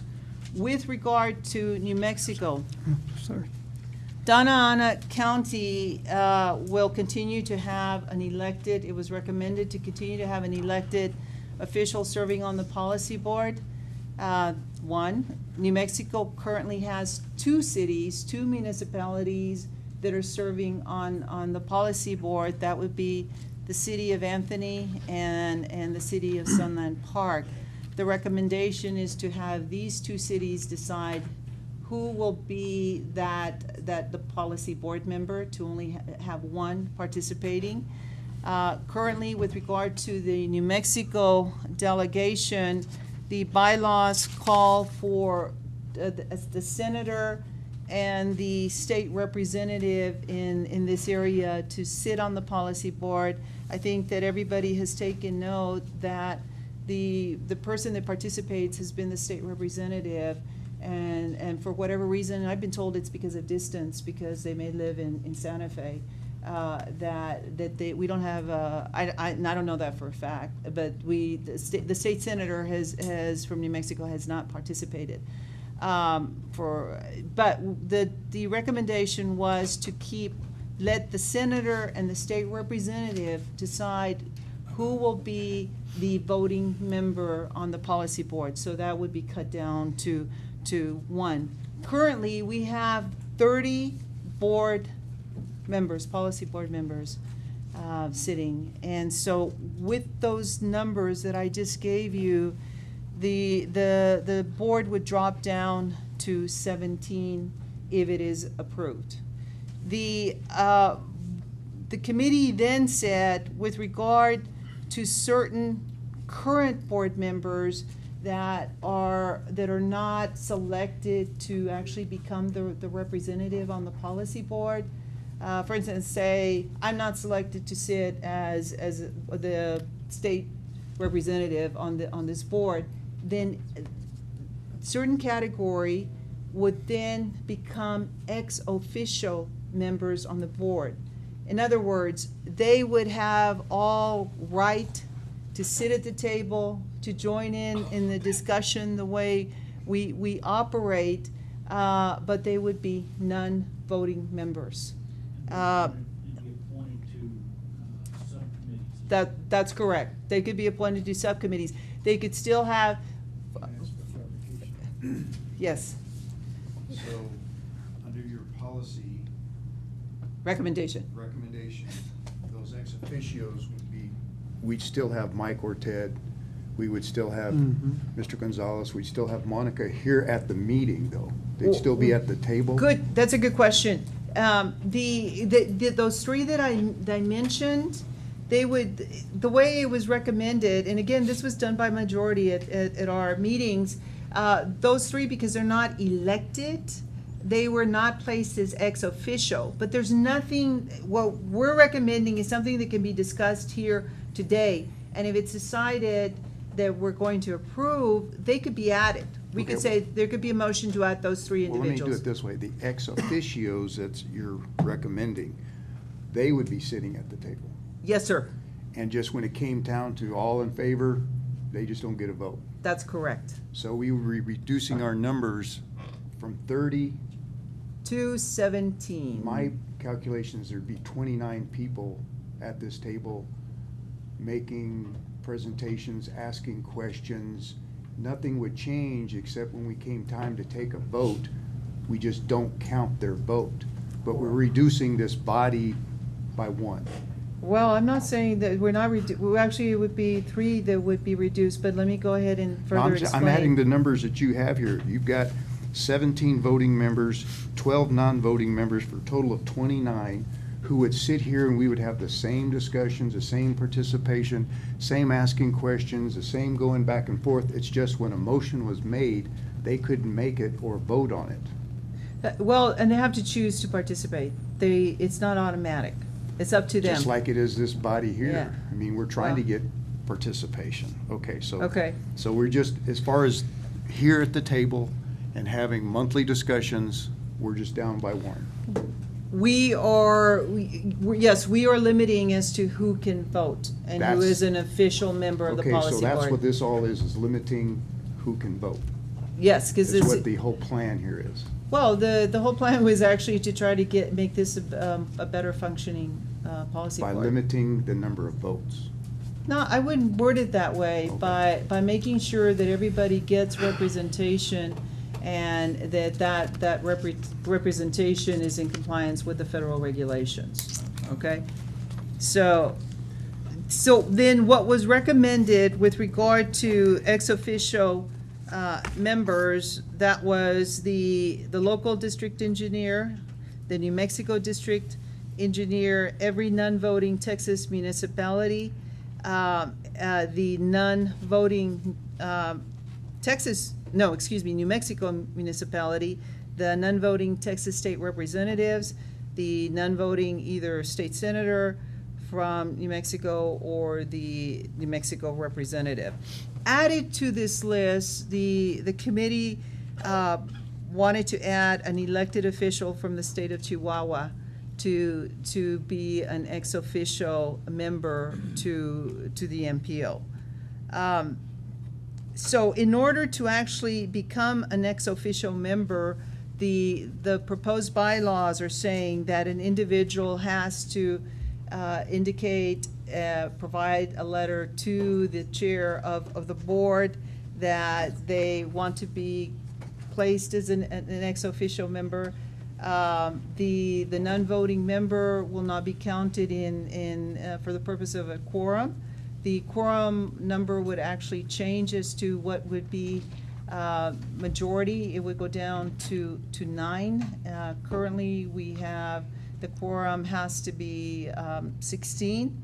And the ex officio member would be allowed to participate in executive session unless there's a conflict, and the proposed bylaws spell out the situation there.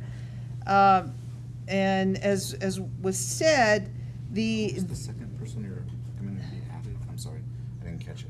The Pueblo, I got that, but there was right, another one. a representative from Chihuahua, an elected I official. apologize, thank you. The other recommended change is we have a transit, currently we have a transit coordination committee, and that has been established in our bylaws. And under the transit coordination committee right now, it basically just gives you, designates the counties as to who can be on that committee. So what was recommended, it was that we actually spell out, in order to make that a more functional committee, to spell out who is going to be on that transit committee. The included in this committee would be El Paso County Mass Transit Agency or the Countywide Mass Transit Authority, Sun Metro Mass Transit Agency, El Paso International Airport, Santa Teresa Municipal Airport, Fabens Airport, South Central Regional Transit District, Project Amistad, and Big Bend Community Action. They would function by, in essence, making recommendations to the policy board to make sure that they have a voice when it comes to transit in their specific area. They would make, it would be, the recommendation would go through TPAC, and then it would come to the policy board. Their recommendations would all be focused on projects or initiatives. Everybody should have received in an email, I think more than 10 days ago, the actual proposed changes in the policy board.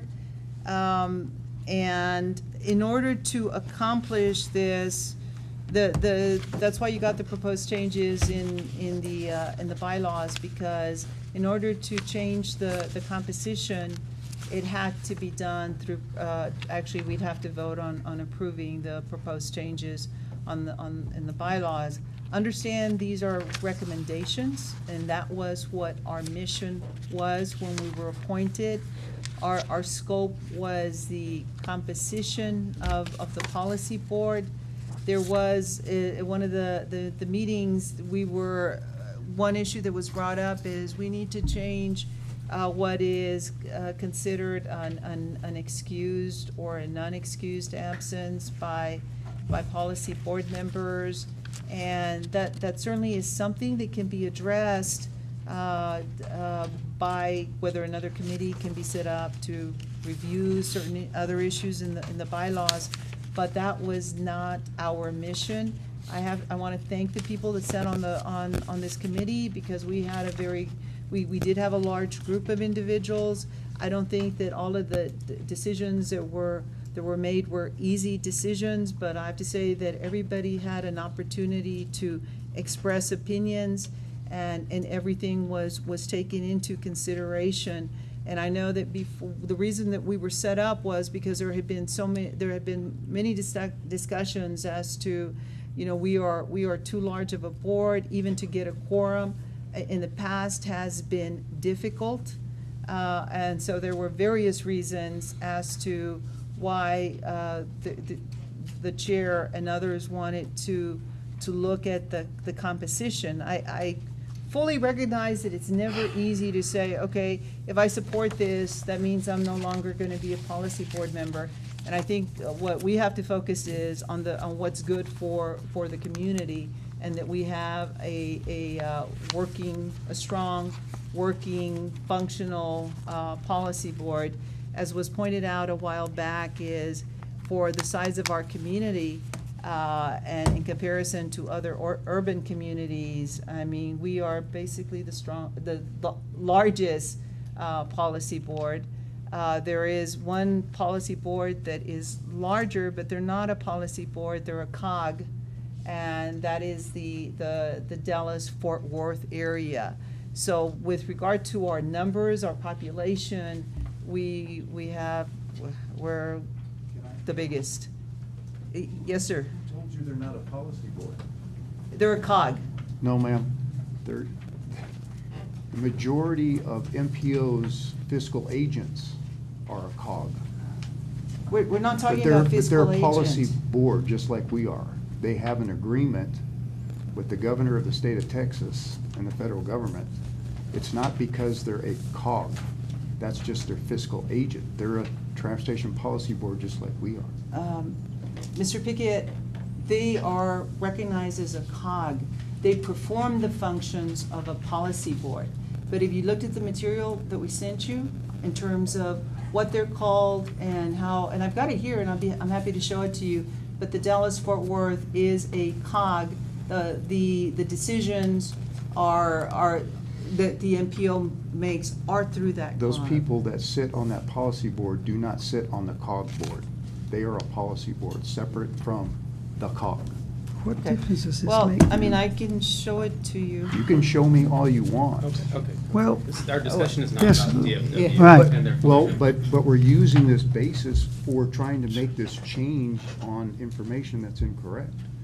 And FHWA's on That's not the the line, they reason can tell me I'm wrong and that it's the COG that's making the decisions and not a policy board that has an agreement with the state of Texas. Maybe that is the case and they're the only one. How many are in COGs and how many are fiscal agents or cities? I mean, I've got it here and I'll show it to you. I did print it out and I think that I can basically tell you, I mean, if I wanted to go into specifics as to Abilene, what the MPO are, Austin, and I can find you the Dallas, Fort Worth, in terms of the numbers and how they're set up. So yes, the decisions are through an MPO, but it's under the COG. We are not under, obviously, COG in terms of our fiscal agent, but that's not what we were looking at. Yes, sir. I've got a it's question. semantics. I think you're both right, okay? Just a point of, thank you, Mr. Chairman, and thank you, Representative Ortega, for leading this effort.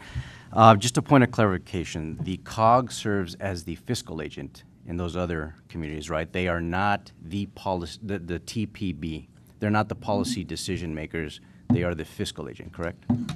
In some of them, yes. Okay. We- Did you have a? I just wanted to show you. In North Texas, Council, it's listed as the North Texas Council of Governments.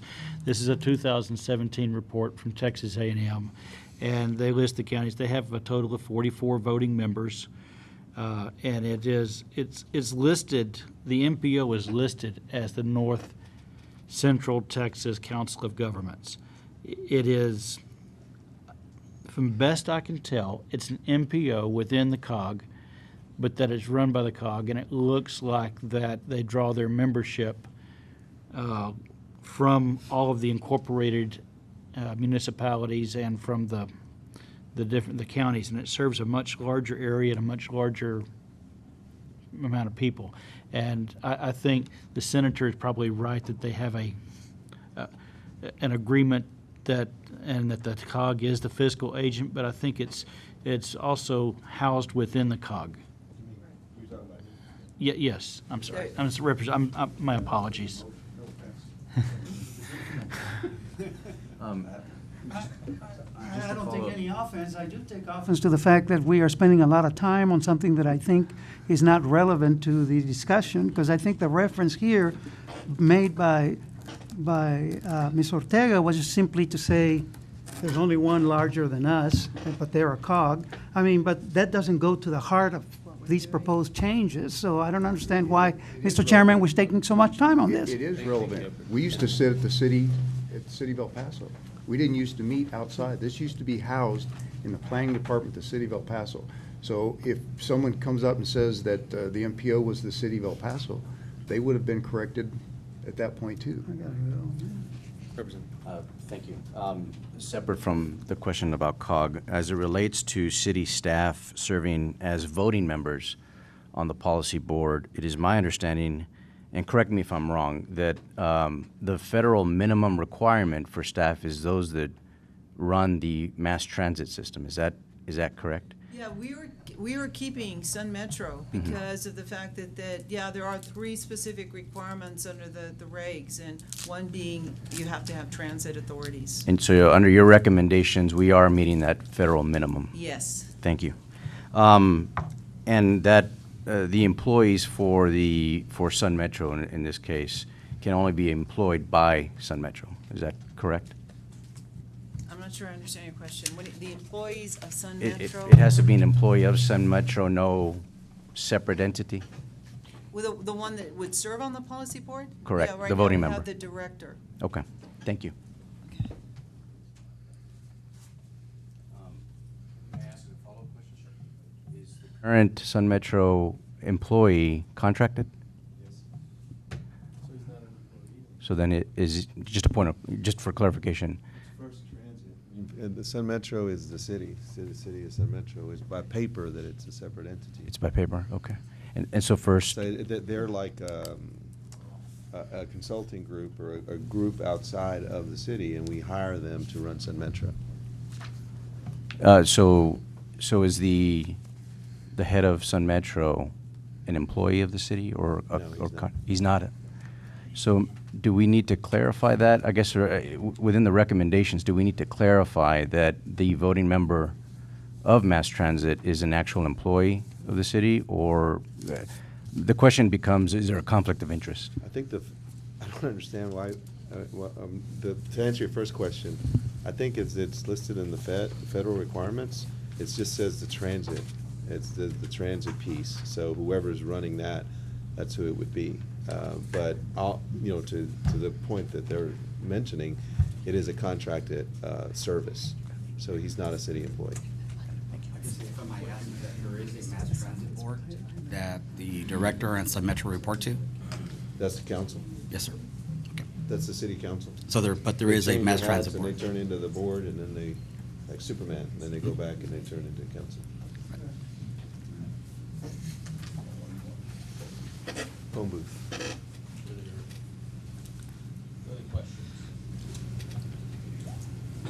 Yes, sir. I know I stepped out, so I'm not sure if I missed it here. Was there any consideration, I know several months ago, there was a request to add the South Central Regional Transit District. That is a transit provider for Doña Ana County. Was that even considered for the membership or at all? Well, what was considered, and this is something that the regs set forth, is you place them in a committee. And that's why we made the recommendation on what's known as the Current Transit Coordination Committee. The committee, the way it was worded or is currently worded in our bylaws, just designates specific counties as to who can be represented on the committee. And so what we did was, because we wanted to include the South Central Regional Transit District, we specifically put a representative from that district to participate in that committee. And we designated all of the transit entities that should have input into the process. And so that's, I mean, I can read the list again that we decided to put place. It is in the proposed bylaws. We put El Paso County Mass Transit or the Countywide Mass Transit Authority, Sun Metro Mass Transit Agency, El Paso International Airport, Santa Teresa Municipal Airport, Fabens Airport, and South Central Regional Transit District, Project Amistad, and Big Bend Community Action. So what we were proposing is this committee can initiate transit projects or any type of initiative that deals with transit. Then that then goes via TPAC, and then it gets to the policy board to act on it. So yes, they would have a voice in what's taking place. So would it be necessary to have two transit members of the TPB? One from Sun Metro and one from El Paso County Transit, or any county-wide mass transit authority? Again, this was the decision of the committee to retain them, city being important, Mass County being important, and making sure that everybody else has a voice there. And that's what the recommendation, again, it's also to keep in compliance with the federal regs. And the way I view the recommendation on we essentially had a committee that had never been fleshed out, wasn't operating, wasn't doing anything, and this was a way in which we actually define partners to make it a more robust conversation to engage people. I think, and I'll leave my comments at this, but pooling certain entities creates more collaboration and coordination among them. That conversation is unnecessary otherwise, but when you pool these groups, as you've done in your recommendation, it creates a conversation it promotes more collaboration on that front, in my opinion, And I think that the other idea was to flesh out a committee that essentially doesn't do anything to kick them into gear, to bring more people to the table, based on some of the other conversations we've had, especially around transit. And so that we have a more robust committee that's not just sitting out there doing nothing, but actually could be tasked with doing things and making recommendations, the way these committees are supposed to be operating under TPB. And we also actually talk about the opposite, where this policy board would then ask them, give them directive. If there was a project or an initiative that they wanted input from them, that they could say, hey, we'd like you to meet on this specific topic and give us feedback as to what you believe we should do. So it's true. It's a committee that I understand has never been active, and actually nobody has been named to be in that committee. And so we thought we designated specific transit entities to participate. It would be good in cooperation, joining them together, and listening to their input. Just if I might have one follow-up to that as well. I mean, the way that we're pulling the municipalities as well, is there a way that we can pull the transit agencies and then from within them pull a representative of transit? I mean, that's, if we're following the same format for the remainder or the other agencies as well. And I'm just throwing that as an option. Yeah. I think that option exists. I mean, I think what you have here is a recommendation and all those things. There are certain federal requirements that were laid out in the beginning. If those are complied with, the rest of it is a lot of local discretion as to what we think is the best and most functional way to do things. But that's certainly one of the conversations that we had going back, I think, a couple of years now. Thank you, Mr. Chairman. I mean, I don't understand why we're doing this, but I have a couple questions. One's for staff. When was the last time we didn't have a quorum? Because it was stated that was one of the reasons, that it's gotta be years, but I don't know. Do we have any idea how long it's been since we've had to cancel a meeting because we didn't have a quorum? It has been a while, and I would attribute that part of the policies, the absences is come into effect with that. But to answer your question is that I don't know when the last time we did not meet quorum. It was under Mayor Prano. And then I have a question for the person recommending. You said that The committee other than the city, wasn't my other than the sole city, recommendation. yeah, other than the city of El Paso, the other municipalities, your proposal is that they serve, somehow they elect among themselves, and then that person only serves annually? So it's not their term, and so the possibility of having a new member every year, I mean. That's left up to the group. I mean, I think that's a decision that they will make and what they think is best on their representation. And one of the reasons. Mr. Pickett, Representative Pickett, weren't you one of the persons that said we needed to cut back on the size of? No, I said that as far as the state delegation, I'd be willing to not be here, and if we're gonna reduce it, it should only be one member of the state delegation if you just want to see less seats in tables here. I'm not sure where this is all coming from, why we're doing it. We're limiting participation, we're limiting voting, but I have another question for you. You said one of the reasons that you want to reduce the other municipalities is that because in the current bylaws, the city of El Paso gets to add a member every time we add another incorporated city. What is that number eventually going to get to? How many more unincorporated cities are out there that if they want to join us, that the city would have another vote? And I'm glad you reminded me of this, because, I mean, there was a lot of things that we talked about. But first of all, that provision would not be in the bylaws. I know. It would be deleted. I know, but you're saying that was one of the reasons that we're doing all this. Can I respond to your question before you ask another Yeah. one? Okay. The other thing that we decided, that was recommended, which I think is very good, is there was a recommendation that we would recommend that the composition of the policy board actually be studied after every census. Because it's been a long time that these bylaws have been in effect, and many things have changed in between. And so because of the way the current bylaws are, all we're doing is growing. And that's because of the way they were written. And not to say that when they were written, they were not bylaws that were effective at the time, but I thought many members of this policy board expressed that, yeah, it's time to make some changes. Okay, but my question was, and still is, how many more members does the city of El Paso potentially have out there if we don't change the bylaws?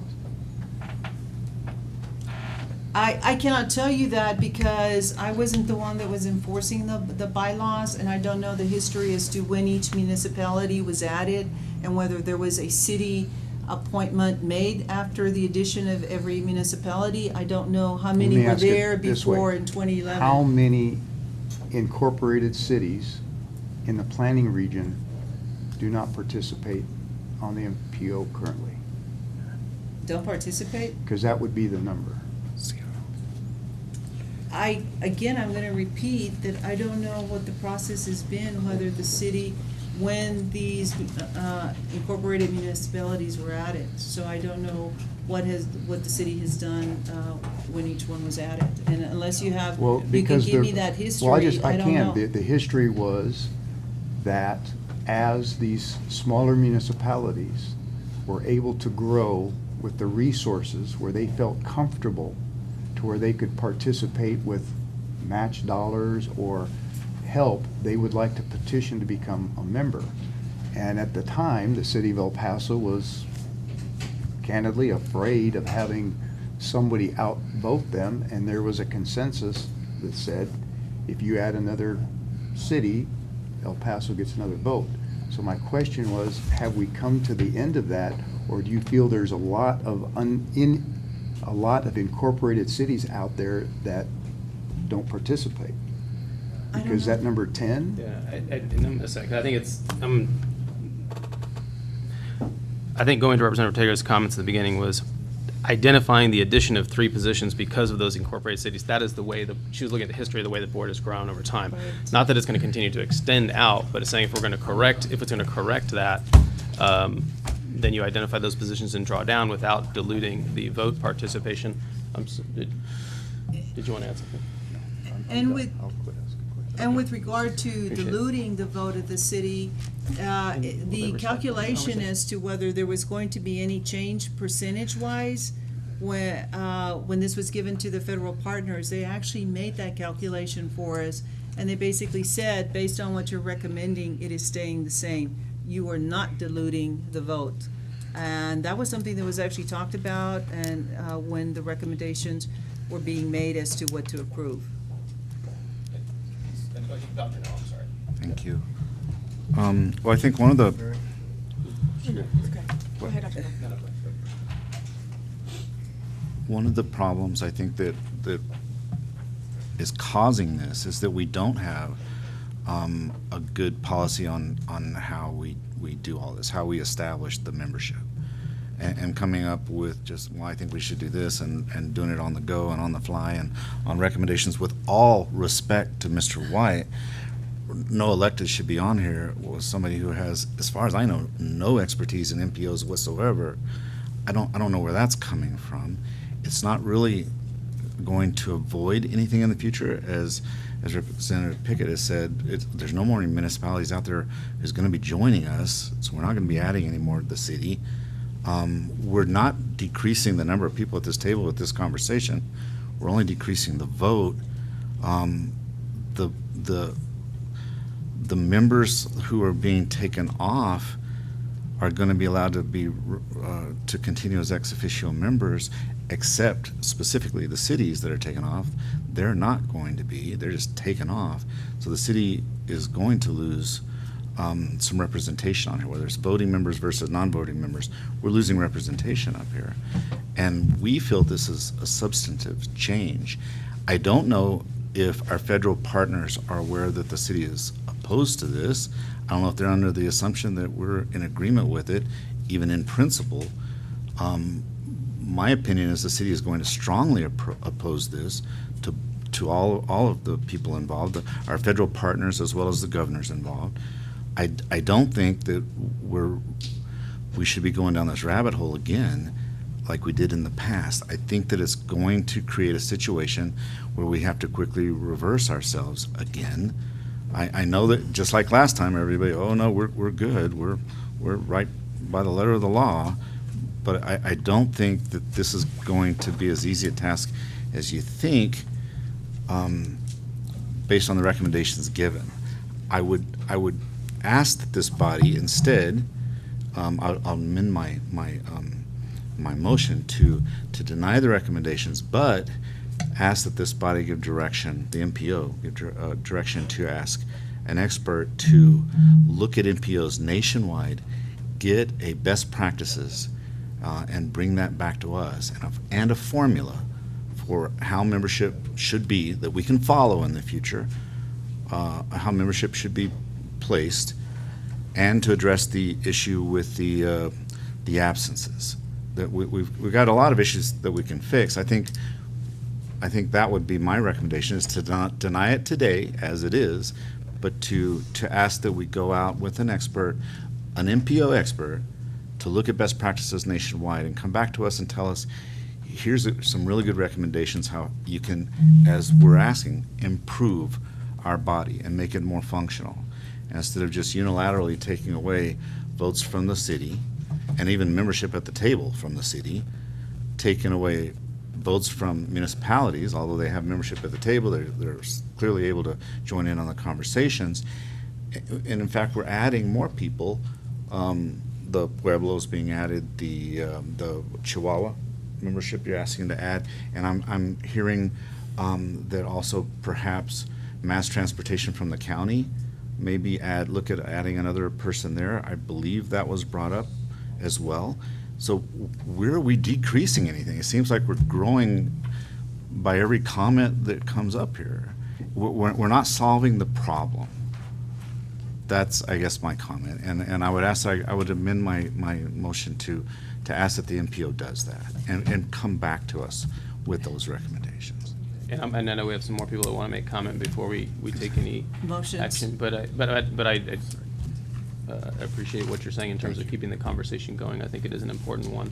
I know it's not an easy one, to your point. I think it is not. I don't think anyone was under the impression that this was an easy conversation to have. I think it is a complicated one, which is why we tried to put it together in a way that there was a broader discussion than there was last time. I think last time it was certainly done in a way that was haphazard. And we may not have hit the mark this time either, but I don't think that we should discontinue the conversation, to your point. So I appreciate the recommendation. Representative Gonzalez. Thank you, Chairman. And first and foremost, I was on the ad hoc committee, and I really want to appreciate Representative Arteaga's leadership. This is a very sensitive and difficult conversation, and she really did try to incorporate as many voices as possible, so I want to say thank you. Unfortunately, sadly, some of my little towns aren't here, and so I did talk to them before, and I do want to express to the group some of the conversations that I had, because I think they should be read into the record.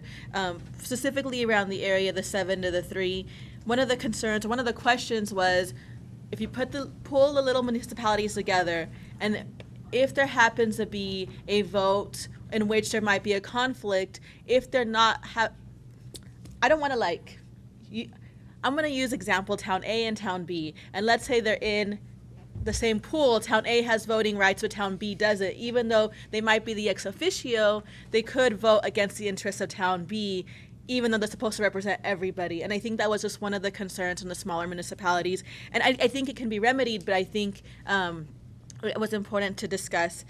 Additionally, Representative Gomez, who represents Las Cruces, isn't here, and I did reach out to him and ask him how he felt, and the only recommendation that he said was he felt a little bit uncomfortable about New Mexico DOT not having a voting, and I just wanted, because I think it's important for us, specifically I reached out to him because when this whole thing was established, he did raise concerns about the ad hoc, and so I did reach out to him and say, what are your questions, and I wanted the minority opinions to be heard.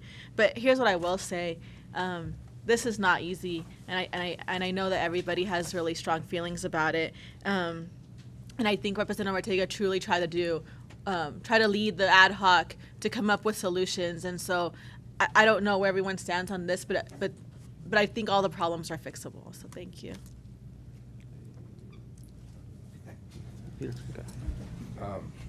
I too want to thank Representative Ortega for your leadership. Being able to be part of this committee was really beneficial. I think that there's some good things that we worked through, but I also think too that getting somebody from the outside to look at best practices, I think would be really important so that we can have a really, truly a better, more comprehensive understanding about how this body can improve. And I think the intention with the ad hoc committee under your leadership was valid and noble in trying to get us closer to there. But I think that looking at somebody, a consultant or an expert, as you said, Dr. No, I think has a lot of validity. Yes. I understand the position that the committee was in. You know, we've had this issue. I was here for the first issue that we had. There was a lot of there was a lot of frustration, a lot of anger towards a lot of us because we believe that, you know, it is dysfunctional. We understand that. We don't need somebody and pay some contractor to come in here and tell us that we're dysfunctional. Okay, I can tell you that, and that advice is for free. Okay, that's to the point.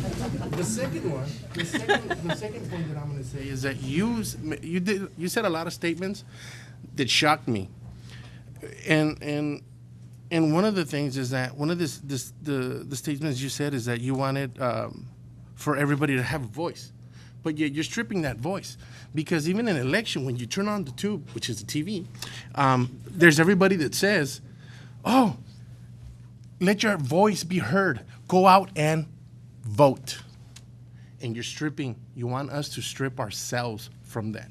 We're elected to do the best for our communities, for our municipalities. And you want us to fight with each other. And to fight for each other for the pool. It goes back to the same thing. My vision might be different than anybody else's in our community. So there is Representative Gonzalez is to the point is that maybe mine will contradict theirs, and you're not allowing any of our voices. And that is one concern I have, is that you're doing this. One of the things is we also hear when you turn on the TV is equality. Do you understand the meaning of that word? Equal. That's what it is. It's based off equal. The animosity that we had long time ago was that we wanted to take some representation from El Paso. People don't want to say it because it's the wrong thing to say, but it's not.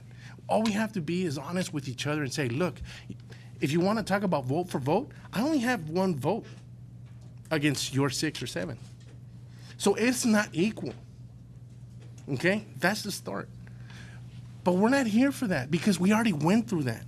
Okay? I need you to understand that. We already went through that. We don't need to go open old wounds. The second issue I have that I want to address is you want to dilute the vote. I get it and I understand. But you're trying to remove representation from the TPB board, but yet you're wanting us to step aside, some of us, potentially, but you want to add somebody else. I don't understand that concept.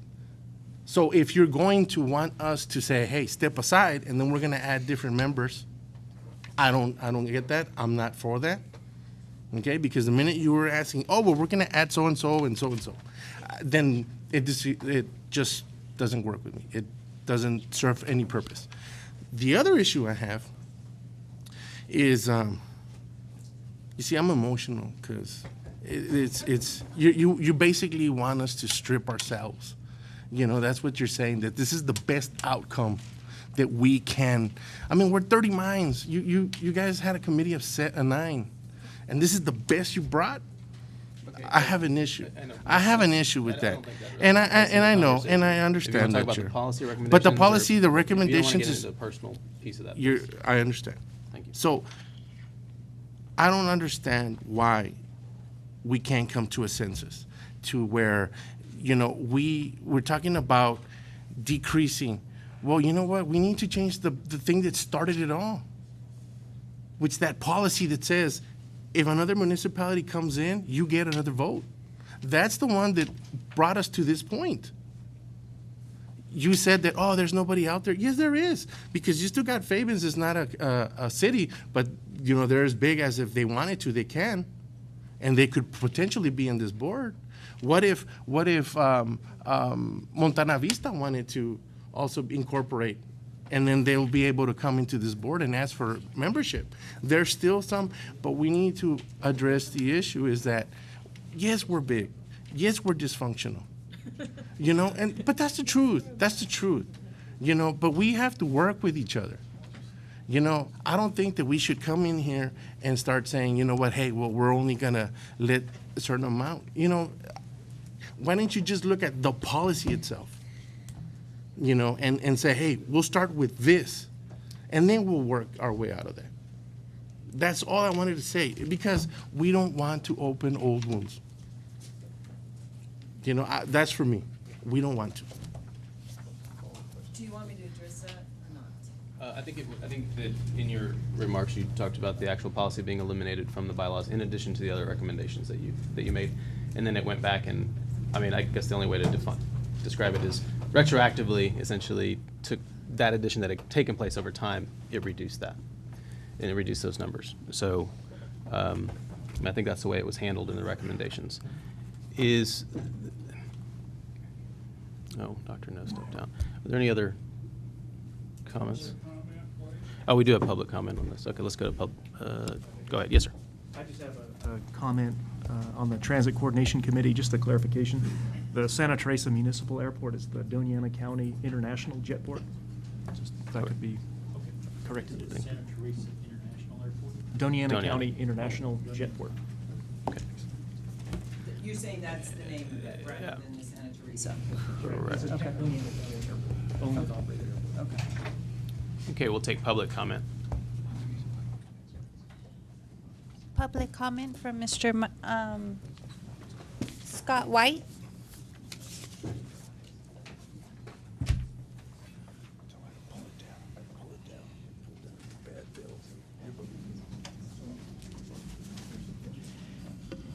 Good morning, almost still morning, to the Policy Board.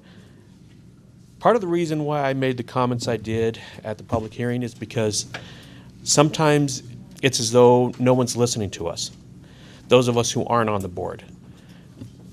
Mr. Rodriguez, you just talked about having a voice. Think of the voice that's out here that we don't get to have. We only get 3 minutes to stand up here and say something, and sometimes what we have to say is meaningful, it's impactful. Sometimes the policies that we want this board to enact don't get heard. So when I talked about that policy, Representative No, it's because this is a policy board. It's not a project board, it's a policy board. You should be setting policies. You should be setting the vision, the goals. Look at that lofty ideal, not just project by project by project, and say this one's good, this one's bad. What is it that's going to make transportation best for this region, for everyone in this region? Not project by project, but by setting the policies that define what those best projects are going to be. By creating the opportunity for people like myself to be heard. I keep coming here to talk about active transportation. I see a list of committees here that doesn't include an active transportation committee that could be added to give some additional voices, to help set some of those policies. There is an active transportation system that this board approved, but how does anything get done with it when there's no voices behind it, just as there is the Transit Coordinating Committee that was doing nothing, that I agree needs to have a life, that needs to be doing things. So as you talk about these things, yeah, it's hard, it's difficult. But the bigger issue is what are the policies that are going to be best for this region as a whole? Thank you. Who do you have others signed up? No, that's. Mr. Rooney, did you want public comment?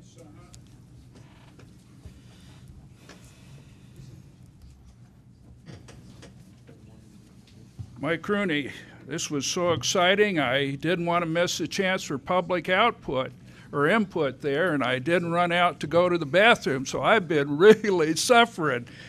You have a thankless job. I think this thing blew up a year ago, and it ought to blow up again today. do you really want to, it's a thankless job that you have, just know that. Do you really want to bounce Mr. Bielik? Was it 2 months ago he spoke up when I noticed a thing for that trolley extension to the UMC?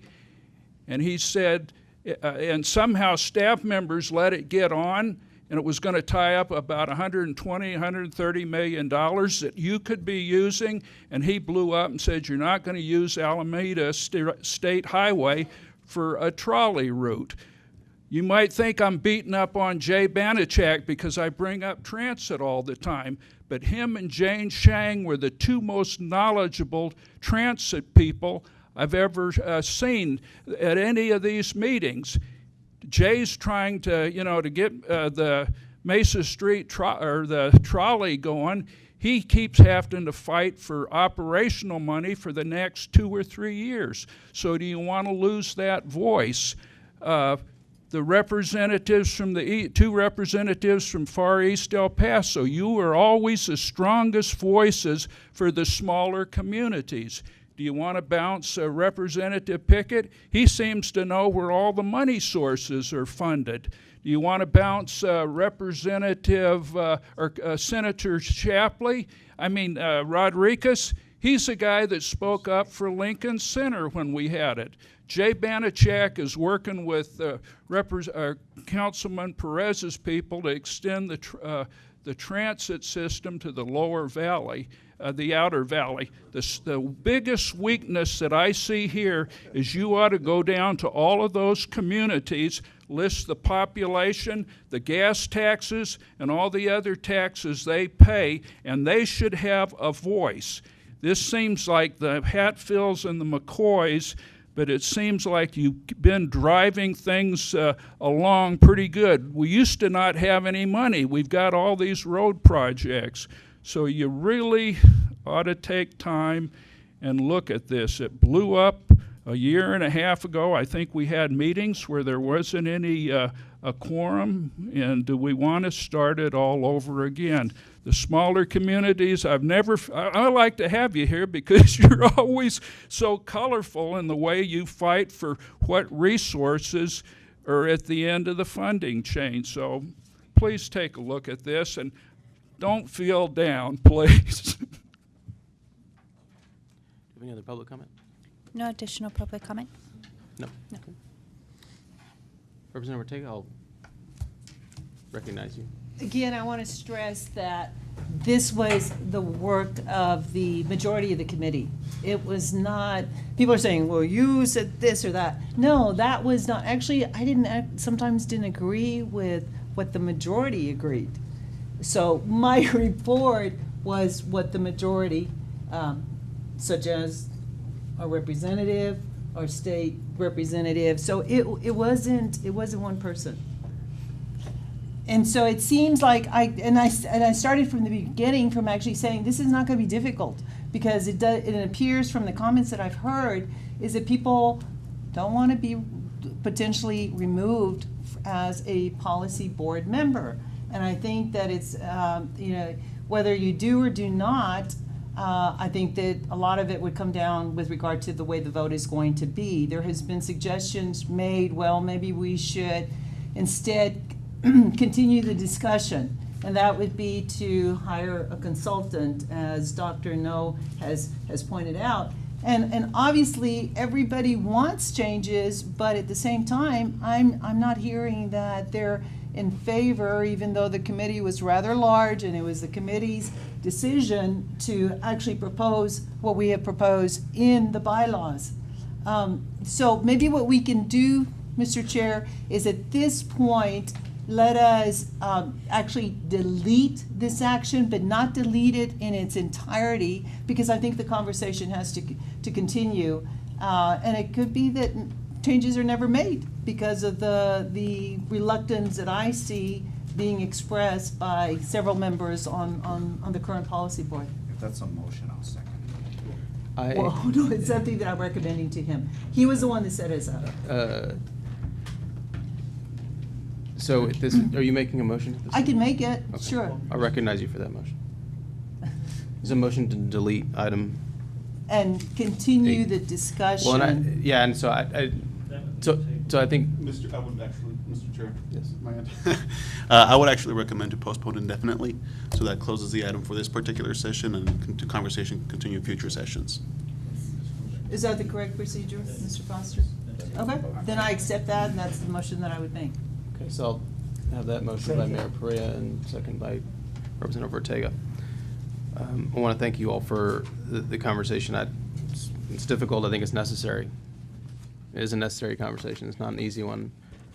But I think this conversation will have to continue. And I know leadership going forward is going to continue that conversation. So all those in favor? Aye. Any opposed? Any abstaining? Chair, there is another section of the agenda item. Yeah, the motion was to the entirety of. To the entirety of it, Yes. okay, as well. Because those were All right. incorporating recommendations on language fixes from FHWA.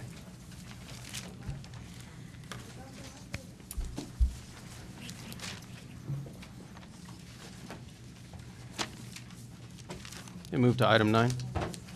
Item number 9, just a second, sorry.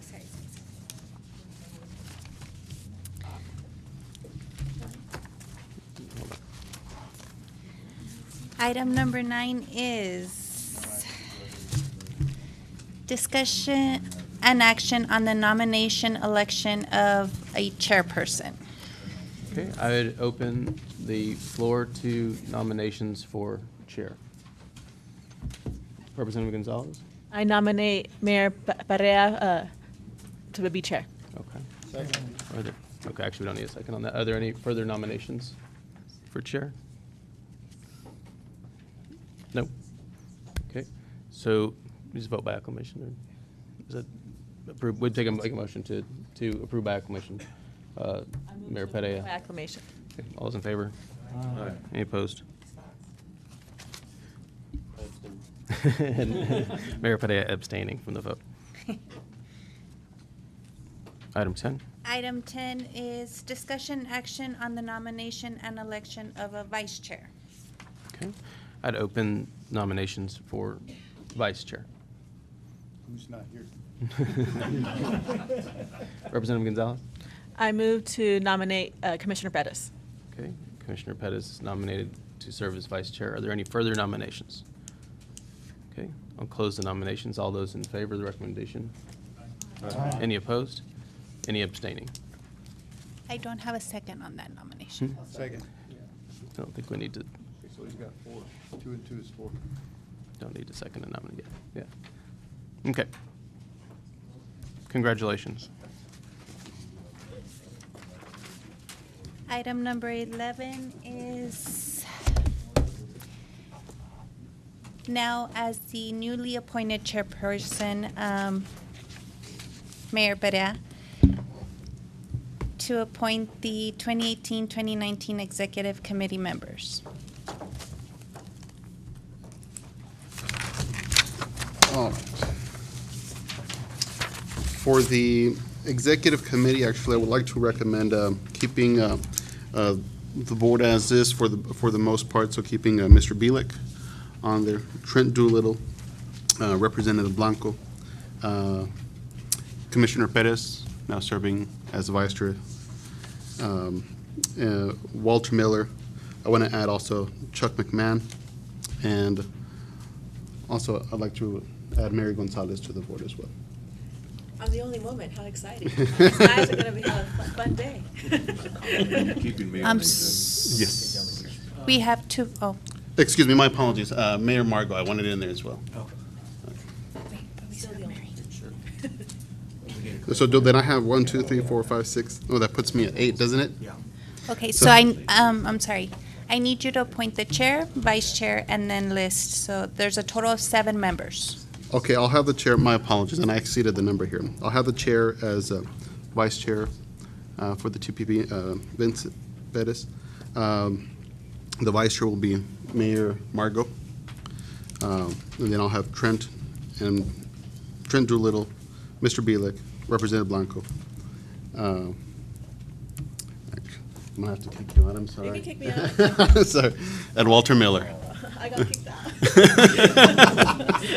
My apologies. It's okay, I'm busy. He's thinking of me. One more. Oh, yeah, I think he's trying to take So the who do you got? voice, you know. I have Commissioner Perez would be the chair, Mayor Margot would be the vice chair, Mr. Doolittle, Mr. Bielik, Representative Blanco, Alderman Miller, and you have one more. Okay, and let me add Chuck McMahon as well. There you go. My apologies. Sorry for the confusion there.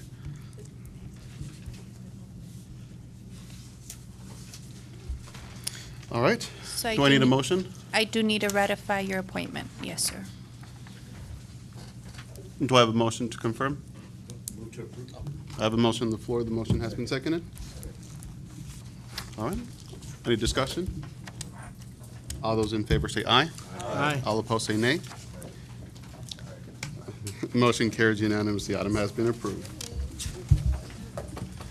All right, I remind everyone the next meeting of the TPB is at 9 a.m. on August 17, 2018. Mike, oh, also, yes.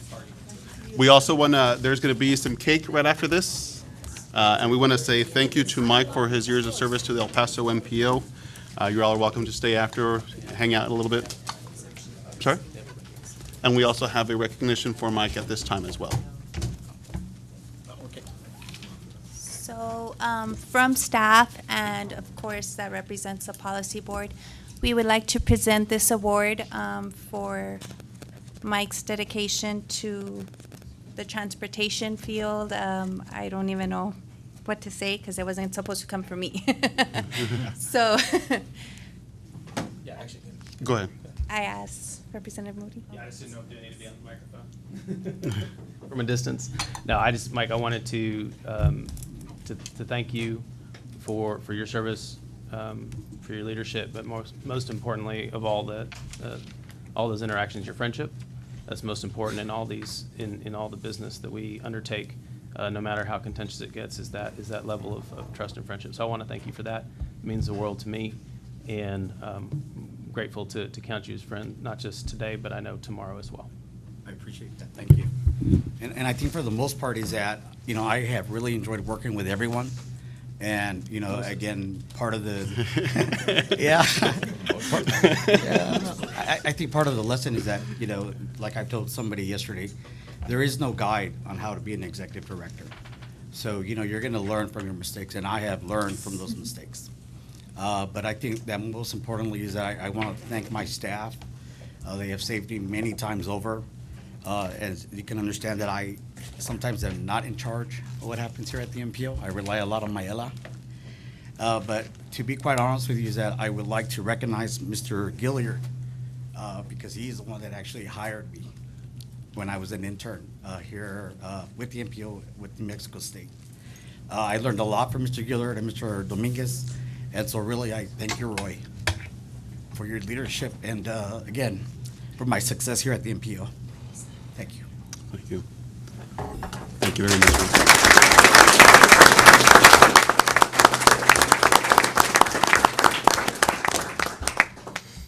Again, thank you very much. Are there any other comments? Seeing none, at this moment, I would entertain a motion to adjourn. There's a motion to adjourn. Is there a second? All those in favor say aye. Aye. All opposed? Motion carries unanimous. We're adjourned.